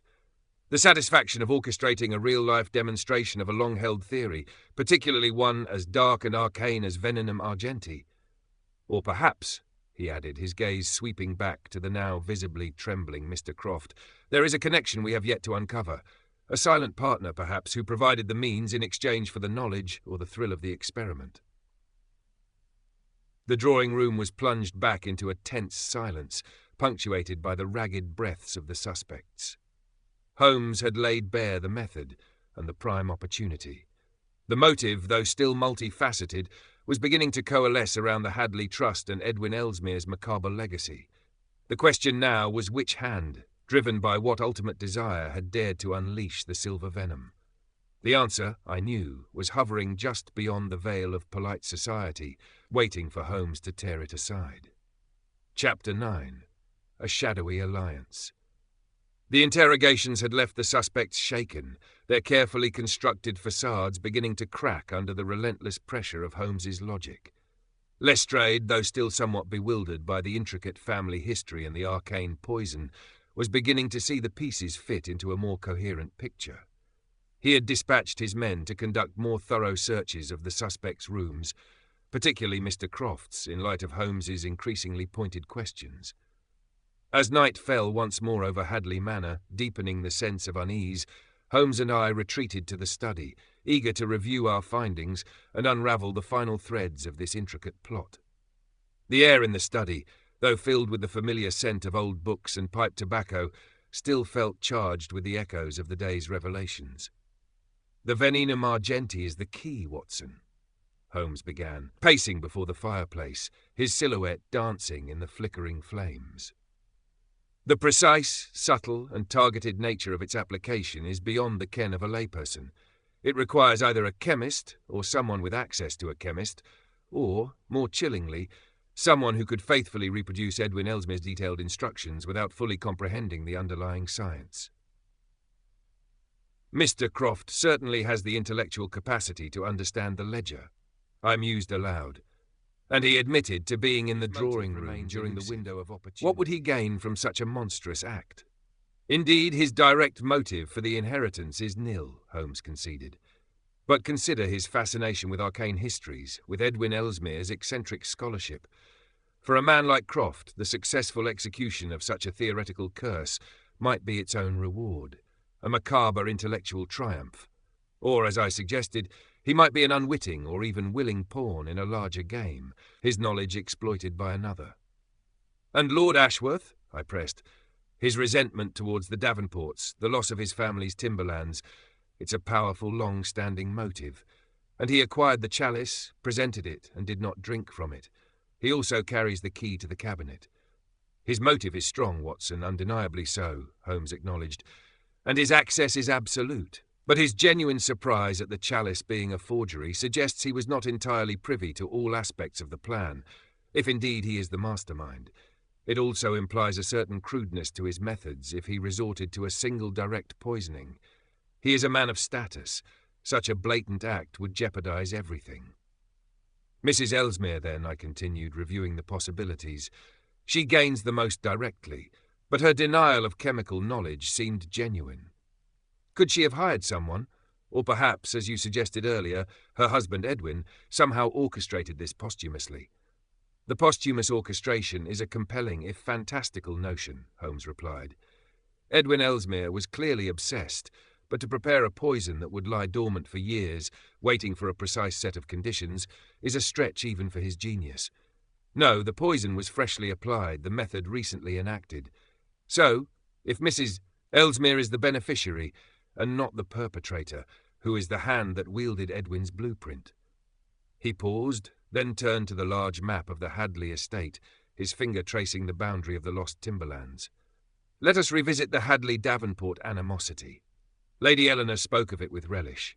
She, too, represents the old guard, the landed gentry, who have perhaps seen their fortunes diminish, while the industrialists, like Sir Charles, amassed theirs.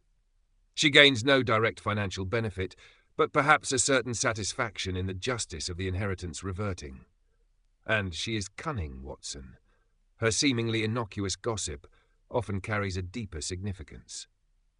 "What if," I ventured, "Lady Eleanor, with her vast social connections and keen eye for opportunity, somehow orchestrated this? She might know someone with chemical knowledge, someone who could obtain the poison and apply it. Perhaps she manipulated Lord Ashworth into acquiring the chalice, knowing its true purpose in the trust, and then subtly influenced him to present it to Sir Charles. And she could have used Croft, inadvertently or otherwise, by feeding his scholarly fascination with Edwin Ellesmere's work, knowing he might uncover the silver venom blueprint." Holmes stopped his pacing, his eyes gleaming. "Now, that is a more intriguing possibility, Watson. Lady Eleanor has the social standing, the intellect, and a subtle vindictiveness that could fuel such a complex scheme. She doesn't need to handle the poison herself. She needs only to set the pieces in motion and pull the strings." He walked over to a small, antique music box on a side table. He opened it, and a delicate, tinkling melody filled the room. He did not seem to hear it, his mind elsewhere. "Consider this," If the chalice was a forgery, as Mr. Croft suspects, then Lord Ashworth was unknowingly fulfilling a condition based on a false premise, unless the forgery was intended to be used, specifically because its authenticity was secondary to its role in the Trust's conditions. So someone wanted Lord Ashworth to acquire this specific chalice, knowing it would activate the Trust, and knowing that Sir Charles would be present, I mused. Precisely, Holmes confirmed. And who would know the intricacies of the Hadleigh Trust, the specific wording of Edwin Ellesmere's will, and the precise moment Lord Ashworth would present the chalice to Sir Charles? Someone with intimate knowledge of all these elements. Someone who was present, yet managed to remain above suspicion. He finally turned from the music box, his gaze fixed on me, a profound gravity in his eyes. Watson, the poison was not simply applied to the chalice, it was activated by the honey wine. The wine, Higgins stated, was kept in a locked vault, with only Lord Ashworth and himself having access. Yet the method of Venenum Argenti implies that the poison was applied to the chalice and then activated by the liquid poured into it. This suggests a precise chemical reaction. Unless... Holmes snapped his fingers, a sudden, almost violent movement. Unless the honey wine itself was not merely a catalyst, but a component of the poison. Not the entire poison, but a missing ingredient, a final activation agent, added to the chalice at the last possible moment. A substance that would be innocuous on its own, but lethal when combined with the silver venom already dormant on the chalice's surface. My eyes widened. So someone had access to the chalice, applied the base poison to its surface, and then, at the very moment of pouring, added another substance, knowing it would interact with the honey wine to activate the Venenum Argenti. Exactly, Watson. Holmes's voice was now sharp with the thrill of imminent discovery. This changes the nature of the crime entirely. It means the poisoner needed access to the chalice during the window of opportunity to apply the silver venom before the dinner. But they also needed to administer the final activating agent at the very moment the wine was poured into Sir Charles's chalice. But only Lord Ashworth poured the wine into Sir Charles's chalice, I exclaimed, then froze. The implication was stark, horrifying. Holmes nodded slowly, his gaze holding mine. Indeed, or rather, someone appearing to be Lord Ashworth, or someone who was able to manipulate Lord Ashworth's actions at that crucial moment. The decanter of honey wine was brought out by young Thomas, the footman, but who placed it on the serving table? Who stood nearby as Lord Ashworth poured? He walked over to the side table, where Lestred's men had earlier catalogued the items.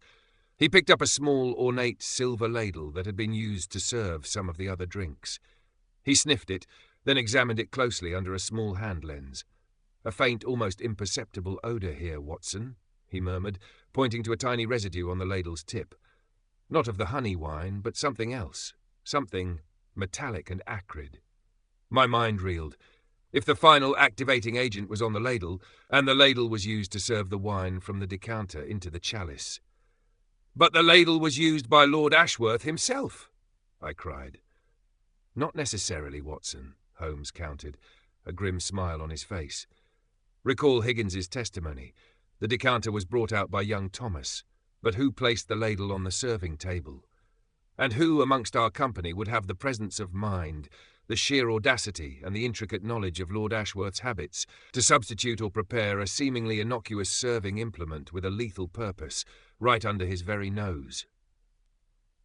He placed the ladle carefully on the table. His gaze swept around the room as if picturing the events of the evening again. The Venenum Argenti was indeed applied to the chalice's rim during that brief window of opportunity Higgins mentioned, but the activation of the poison, the final lethal step, occurred at the very moment the honey wine met the silver, and that required a second, carefully prepared component, introduced subtly at the point of pouring. "So, 2 acts of poisoning, Holmes, and 1 at the moment of death." "Precisely, Watson," Holmes confirmed. "A 2-stage poison requiring 2 distinct moments of intervention. The first, the preparation of the chalice. The second, the activation. And the one who performed the activation must have been either Lord Ashworth himself, unknowingly, or someone who could manipulate the pouring of the honey wine into Sir Charles's chalice. And the only one who seemed to have such intimate access or who could have subtly influenced the serving ritual, would be. He did not finish the sentence, but his gaze, sharp and unwavering, settled on the closed door of the study, as if the culprit themselves stood just beyond it. The chill that ran down my spine was not from the cold of the night, but from the sudden, terrifying clarity of Holmes's deduction. The intricate puzzle was finally coming together, revealing a perpetrator who had not merely committed murder, but had woven it into the very fabric of the evening ceremony, using ancient secrets and modern chemistry to enact a deadly, theatrical, and ultimately personal revenge. Chapter 10. The Looming Shadow. The morning dawned crisp and clear over Hadleigh Manor, a stark contrast to the oppressive gloom that had settled upon its inhabitants. Inspector Lestrade, having conducted his interviews and thoroughly searched the suspects' rooms, yielding little of overt consequence beyond a collection of peculiar botanical specimens in Mr. Croft's chambers, was ready to declare the case at a standstill. But Holmes, ever vigilant, saw the pieces, previously scattered, now beginning to coalesce into a terrifyingly clear picture. He had spent the early hours in the study, poring over Edwin Ellesmere's ledger once more, making precise notations and cross-referencing them with the details of Higgins's testimony and his own observations of the silver ladle. I watched him, fascinated, as his mind raced, connecting seemingly disparate threads into a formidable chain of evidence.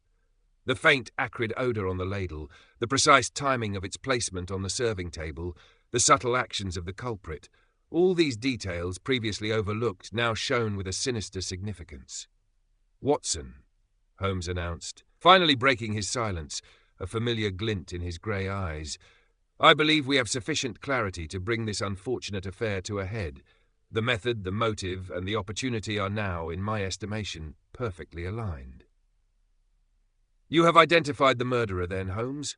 I asked, my voice barely above a whisper, my heart quickening with anticipation. "I have identified the hand that wielded the silver venom, Watson," he corrected, rising from the desk, his movements purposeful, "and the mind that conceived of its final lethal application. The stage is set for the final act." He requested Lord Ashworth to gather all the guests once more in the drawing-room, emphasising the need for a full and final exposition of the facts. Lestrade, though sceptical, conceded to Holmes's wishes, instructing his men to be discreetly positioned, ready to act on Holmes's signal. The drawing-room, which had been the scene of such conviviality and then such horror, now felt charged with a palpable tension.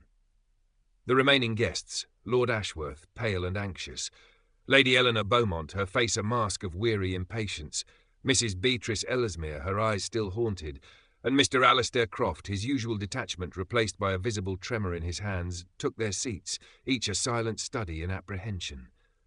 Lestrade stood by the fireplace, arms crossed, his gaze shifting between Holmes and the assembled company. Holmes stood before them, a solitary figure radiating an almost formidable intellect.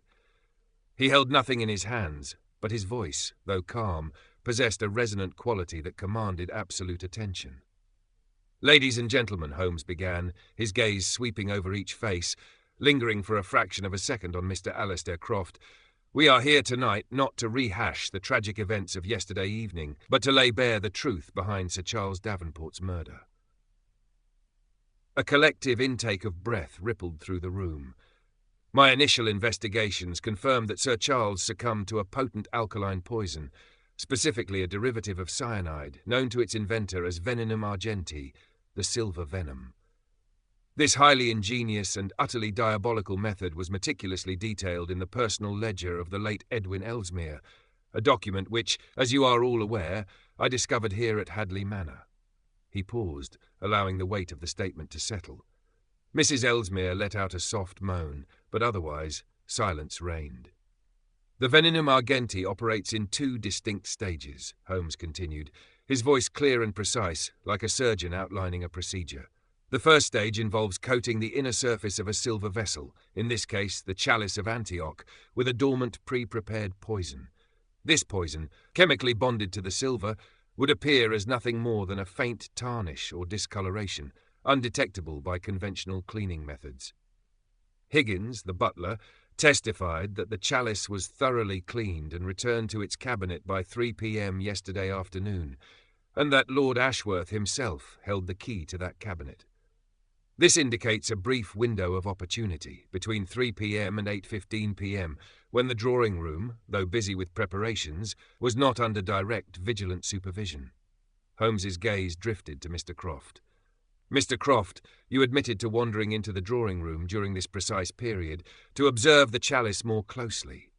You, a scholar with a keen interest in Edwin Ellesmere's works and, importantly, the intellectual capacity to interpret his chemical notations.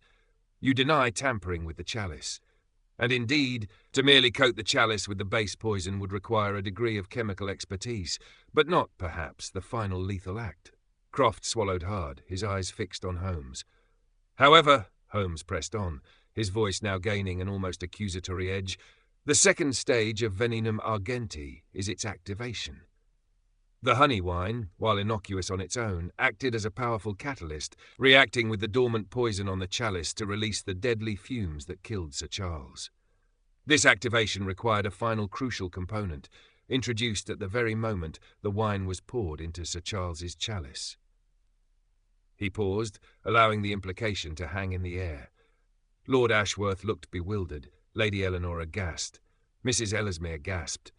Only Lord Ashworth, Holmes continued, his voice cutting through the tension, poured the honey wine into Sir Charles's chalice. The decanter itself, Higgins confirmed, was kept secure in a locked vault. This suggests that the final activating agent was not in the decanter, nor was it in the chalice when it was presented. It must have been introduced at the precise point of transference from the decanter to the chalice. And the only implement involved in that transference was the silver ladle. He gestured to the side table, where Lestrade, at his earlier instruction, had placed the now bagged silver ladle. Upon close examination of this ladle, I detected a faint, acrid residue on its tip, a residue that reacts precisely with the poison found on the chalice's inner rim, indicating it was the activating agent, a substance that completed the lethal chain reaction of the Venenum Argenti. His gaze, cold and unwavering, finally settled fully upon Mr. Alistair Croft. Mr. Croft, you were present in the drawing room during the crucial window of opportunity when the chalice was prepared. You possess the intellectual capacity to understand Edwin Ellesmere's macabre blueprint, were the individual who, with meticulous precision, applied the dormant Venenum Argenti to the chalice. But that, Mr. Croft, was only the first part of your cunning plan. Croft's face, already pale, now took on a greenish hue. He opened his mouth, but no sound emerged. The second and indeed the most audacious part of your scheme, Holmes continued, his voice rising in volume, occurred at the very moment of the toast. You stated that Lord Ashworth poured the honey wine into Sir Charles's chalice, and he did. But who, Mr. Croft, subtly placed that particular silver ladle on the serving table, knowing it contained the crucial activating agent? Holmes took a step closer to Croft, his eyes burning with accusation. The decanter was brought out by young Thomas, the footman, but the ladle, Mr. Croft, was not part of Thomas's initial service. It was added later by someone who had the presence of mind and the intimate knowledge of the serving arrangements to introduce it, and who, amongst this company, would possess such an intricate knowledge of Lord Ashworth's habits, the manners routine, and the foresight to substitute or prepare a seemingly innocuous serving implement with a lethal purpose, right under everyone's very nose. You, Mr. Croft, did not need to pour the wine yourself. You merely needed to ensure that that specific ladle was used, by a hand above suspicion, Lord Ashworth's. And you did this, did you not, by subtly placing it on the serving table, perhaps when Higgins briefly turned his back or when young Thomas was distracted. A simple, almost invisible act, yet utterly damning. Croft finally found his voice, a reedy, desperate whisper. No, I deny it. This is preposterous. I gain nothing. I am a scholar, not a murderer. Your direct financial gain, Mr. Croft, is indeed non-existent, Holmes conceded, stepping back slightly, allowing his words to echo in the shocked silence. But there are other currencies, the satisfaction of a meticulously planned experiment, the ultimate vindication of Edwin Ellesmere's theories, or perhaps a deeper alliance. For you, Mr. Croft, were not merely a scholar fascinated by Edwin Ellesmere's macabre research. You were his accomplice in spirit, and more importantly, his confidant. He turned to Mrs. Beatrice Ellesmere. "Mrs. Ellesmere, you stated that Mr. Croft and your late husband spent many hours together, poring over ancient documents. Did these discussions extend to the financial implications of the Hadleigh Trust and the specific clause regarding Sir Charles Davenport's inheritance?" Mrs. Ellesmere, tears streaming down her face, nodded vehemently. "Yes, Edwin spoke of it often. He believed the Davenport line had usurped the rightful inheritance. He confided in Alistair about everything. Alistair knew of the will's terms, of the Chalice's supposed power to cleanse the inheritance. He knew of Edwin's obsession." "Indeed," Holmes confirmed, his gaze returning to Croft. "And Mr. Croft, you not only had access to Edwin Ellesmere's ledger, but you also cultivated an intimate understanding of his most volatile theories. You knew of Edwin's desire to see the inheritance cleansed. And you knew that Sir Charles Davenport's death, triggered by the Chalice, would fulfill Edwin's deepest, darkest wish and financially benefit Mrs. Ellesmere. The financial motive, Mr. Croft, may not have been your own, but it was certainly a powerful catalyst for your actions, perhaps even an agreed-upon exchange for your intellectual prowess." Croft visibly trembled. He spoke of it as a sacred duty, a rectification, not a murder. "A distinction, Mr. Croft, that exists only in the mind of the deranged," Holmes retorted sharply. "Sir Charles Davenport is dead, poisoned, and you, Mr. Croft, possess the knowledge, the opportunity, and the subtle means to ensure his demise, fulfilling Edwin Ellesmere's macabre legacy. You applied the Venenum Argenti to the Chalice, and you ensured the activating agent was delivered via the ladle, the forger of an ancient curse and the executioner of its deadly prophecy." Croft stumbled back, his eyes darting frantically around the room as if seeking an escape. He promised me research, access to the remaining Hadleigh archives. He said it would be a true test of his theories." "A test, Mr. Croft, that culminated in murder," Holmes stated, his voice resonating with cold authority. He nodded to Lestrade. "Inspector, I believe Mr. Alistair Croft has revealed himself to be our perpetrator. His fascination with Edwin Ellesmere's arcane research led him down a path of intellectual depravity, culminating in this calculated act. The promise of access to further historical documents and the macabre satisfaction of enacting Edwin Ellesmere's cleansing curse served as his motive."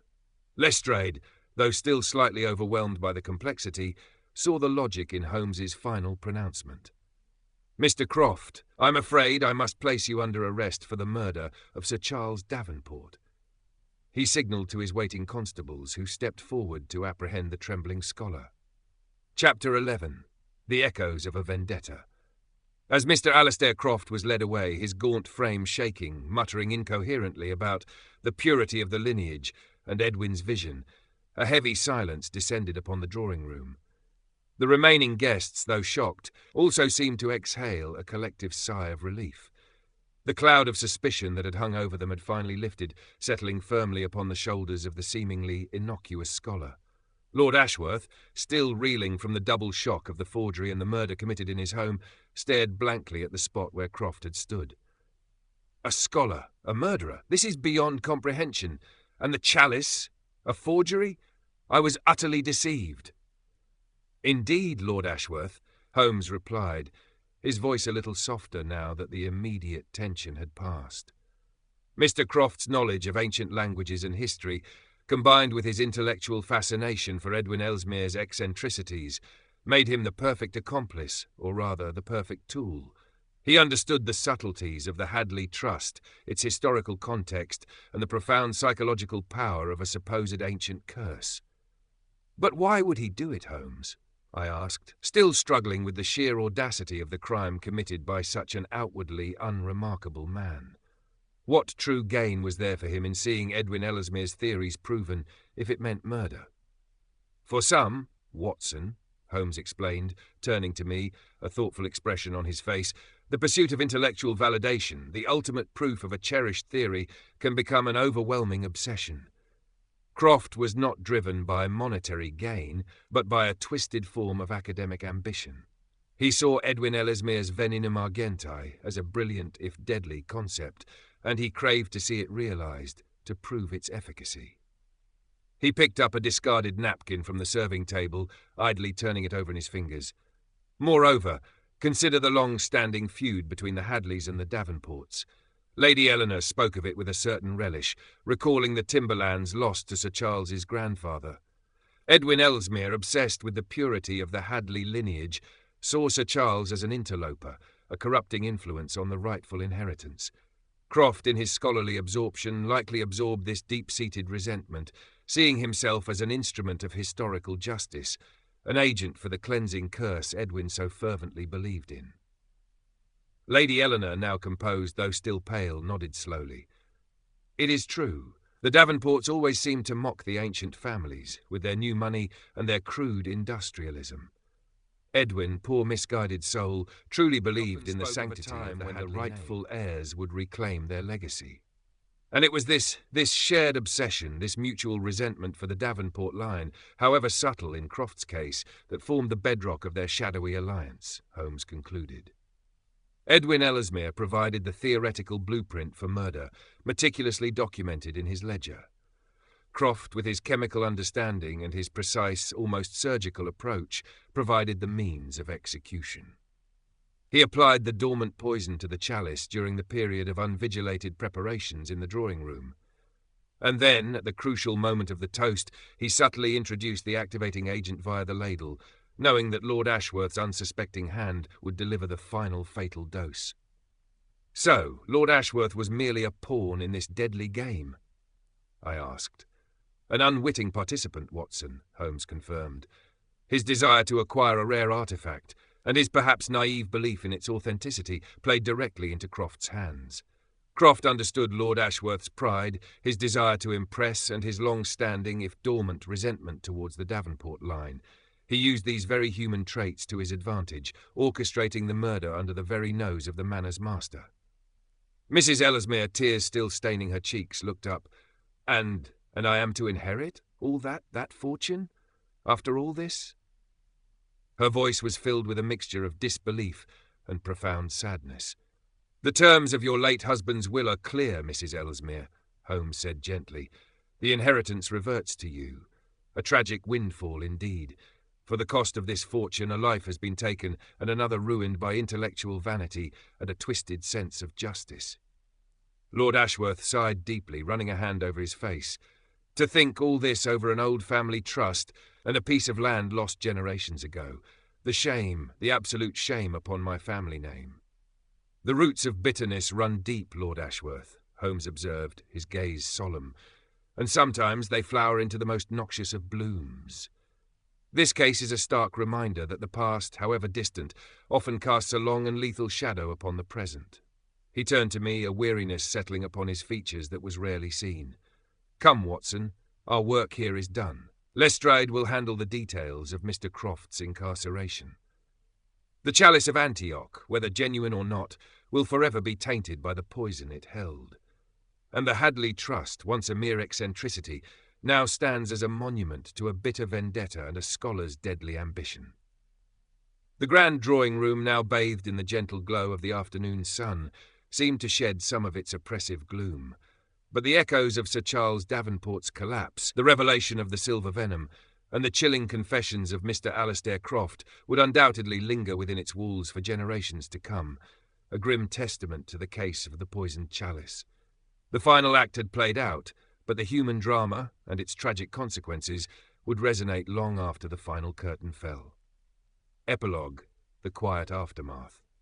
The scent of Hadleigh Manor, once redolent with lilies and beeswax, now seemed to carry a fainter, lingering aroma of suspicion and fear, even days after our departure. Mr. Alistair Croft, his academic ambition having led him down a path of unspeakable depravity, was safely ensconced in the cells of Scotland Yard, awaiting trial. The intricacies of his motive, the twisted intellectual vanity, the desire to validate Edwin Ellesmere's macabre theories, and the quiet, scholarly resentment for the Davenport lineage would undoubtedly confound the legal minds. But Holmes's deductions had been irrefutable. Our return to Baker Street felt like a return to sanity after a journey into the darkest recesses of human obsession. The familiar clutter of our rooms, the comfortable creak of the floorboards, and the ever-present hum of London life outside our windows provided a comforting antidote to the grand yet tainted opulence of the manor. "A most curious case, Watson," Holmes remarked several evenings later as he meticulously cleaned the delicate chemical apparatus in his corner. The Chalice of Antioch now safely in the custody of Scotland Yard's Forensic Division. A murder committed not for greed in the conventional sense, nor for passion, but for the chilling validation of an archaic theory, a true triumph of intellect, albeit a perverted one for our unfortunate Mr. Croft. I nodded, stirring my tea. Indeed, Holmes, it makes one ponder the dangers of unchecked obsession, particularly when combined with such a peculiar intellect. The world is full of such dark fascinations. And the past, Watson, Holmes added, turning, his gaze fixed on the flickering gaslight, is rarely content to remain buried. The echoes of old feuds, old injustices, can resonate across generations, finding new and unexpected ways to manifest. Lord Ashworth, despite his outward geniality, harboured a deep-seated bitterness over the lost timberlands. Mrs. Ellesmere's husband, Edwin, consumed by the esoteric details of the Hadleigh Trust, inadvertently bequeathed a blueprint for murder. Lord Ashworth, we later learned, found himself embroiled in a considerable scandal, not only due to the murder committed under his roof, but also from the public revelation that his prized Chalice of Antioch was in fact an ingenious forgery. His reputation, though not entirely shattered, would forever bear the stain of the incident. He vowed to have the manor cleansed, symbolically and perhaps literally, and withdrew from public life for a considerable period. Lady Eleanor Beaumont, ever the survivor, quickly distanced herself from the more unsavoury aspects of the affair. While she had acknowledged the historical animosity between the families, her outward composure remained, and she continued to navigate the treacherous currents of London society with her usual sharp wit, though perhaps with a newfound appreciation for the lethal consequences of long-held grudges. Mrs. Beatrice Ellesmere, the unintended beneficiary of this macabre scheme, was left in a state of profound shock and sorrow. The vast inheritance, a fortune that would have changed her life irrevocably, became a heavy burden forever linked to the violent death of her distant cousin and the twisted legacy of her late husband. She chose to donate a significant portion of the funds to various charitable causes, attempting, perhaps, to cleanse the fortune of its grim origins. She also commissioned a complete inventory and cataloguing of Edwin Ellesmere's papers, ensuring that his dangerous knowledge would be locked away from any further misuse. She never married again, living a quiet, reclusive life, haunted by the shadows of her husband's intellect. As for the Chalice of Antioch, its fate became a matter of academic debate. Its historical authenticity was now definitively disproven, but its new, grim history as the instrument of a cunning murder ensured its enduring, albeit morbid, fascination. It was eventually placed in a secure vault at Scotland Yard, a grim trophy of a most unusual crime. The threads of humanity, Watson, Holmes mused, as he settled into his armchair, his pipe now lit, its familiar aroma filling the room, are woven with patterns of ambition, resentment, and intellect. Sometimes these patterns converge in a single devastating point, and it is then that we, the humble weavers of facts, are called upon to untangle the knotted skein. He took a slow drag from his pipe, a wisp of smoke curling towards the ceiling. Another case closed, my dear fellow, another glimpse into the labyrinthine when the rightful heirs would reclaim their legacy. And it was this shared obsession, this mutual resentment for the Davenport line, however subtle in Croft's case, that formed the bedrock of their shadowy alliance, Holmes concluded.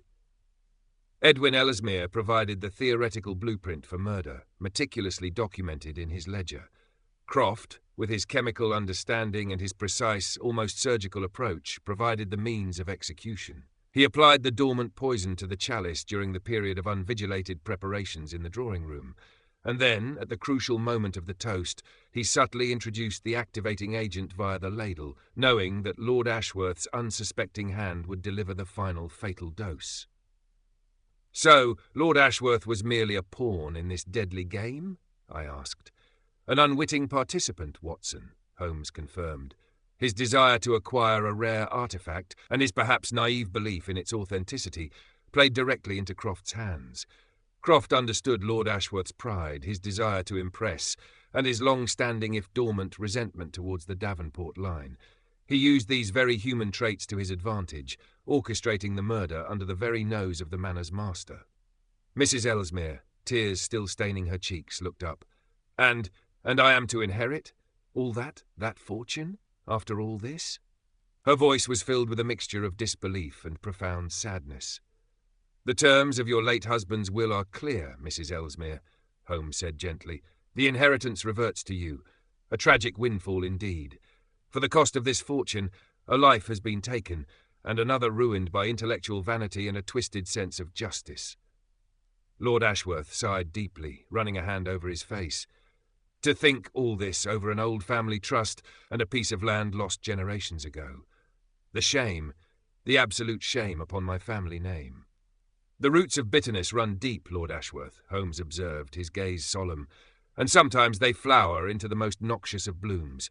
This case is a stark reminder that the past, however distant, often casts a long and lethal shadow upon the present. He turned to me, a weariness settling upon his features that was rarely seen. Come, Watson, our work here is done. Lestrade will handle the details of Mr. Croft's incarceration. The Chalice of Antioch, whether genuine or not, will forever be tainted by the poison it held. And the Hadleigh Trust, once a mere eccentricity, now stands as a monument to a bitter vendetta and a scholar's deadly ambition. The grand drawing-room, now bathed in the gentle glow of the afternoon sun, seemed to shed some of its oppressive gloom. But the echoes of Sir Charles Davenport's collapse, the revelation of the silver venom, and the chilling confessions of Mr. Alistair Croft would undoubtedly linger within its walls for generations to come, a grim testament to the case of the poisoned chalice. The final act had played out, but the human drama and its tragic consequences would resonate long after the final curtain fell. Epilogue, the quiet aftermath. The scent of Hadleigh Manor, once redolent with lilies and beeswax, now seemed to carry a fainter, lingering aroma of suspicion and fear, even days after our departure. Mr. Alistair Croft, his academic ambition having led him down a path of unspeakable depravity, was safely ensconced in the cells of Scotland Yard awaiting trial. The intricacies of his motive, the twisted intellectual vanity, the desire to validate Edwin Ellesmere's macabre theories, and the quiet, scholarly resentment for the Davenport lineage would undoubtedly confound the legal minds, but Holmes's deductions had been irrefutable. Our return to Baker Street felt like a return to sanity after a journey into the darkest recesses of human obsession. The familiar clutter of our rooms, the comfortable creak of the floorboards, and the ever-present hum of London life outside our windows provided a comforting antidote to the grand, yet tainted, opulence of the manor. A most curious case, Watson, Holmes remarked several evenings later, as he meticulously cleaned the delicate chemical apparatus in his corner, the Chalice of Antioch now safely in the custody of Scotland Yard's forensic division. A murder committed not for greed in the conventional sense, nor for passion, but for the chilling validation of an archaic theory, a true triumph of intellect, albeit a perverted one, for our unfortunate Mr. Croft. I nodded, stirring my tea.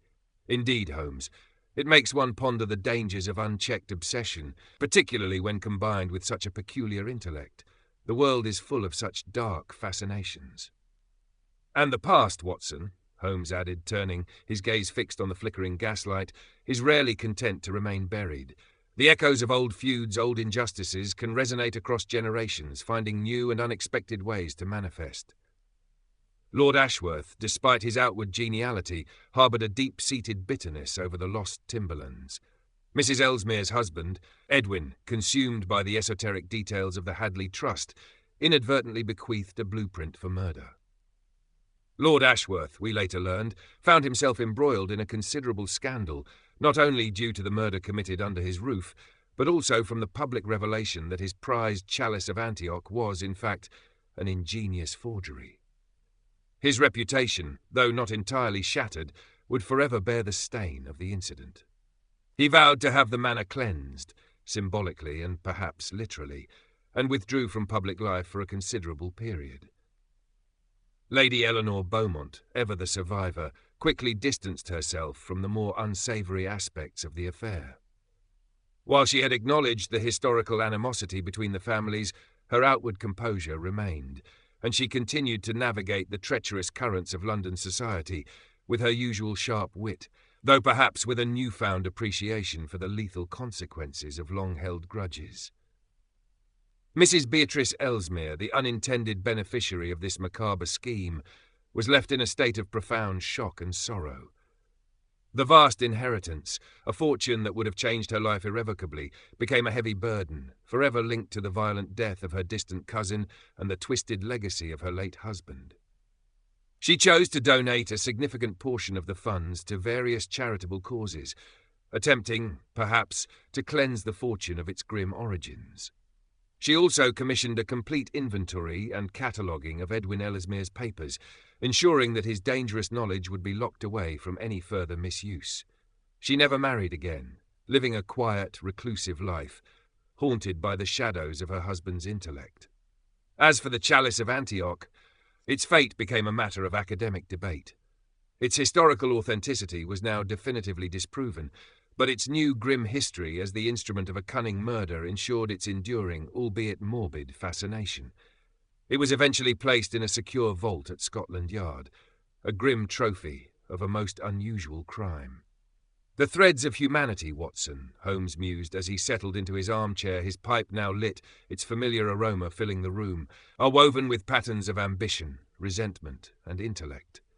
Sometimes these patterns converge in a single devastating point, and it is then that we, the humble weavers of facts, are called upon to untangle the knotted skein."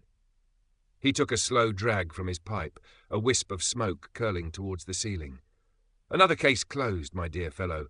Another glimpse into the labyrinthine depths of the human heart. That sometimes the deadliest poisons are not found in bottles, but in the festering grievances of the past, brought to lethal fruition by the calculating hand of the present."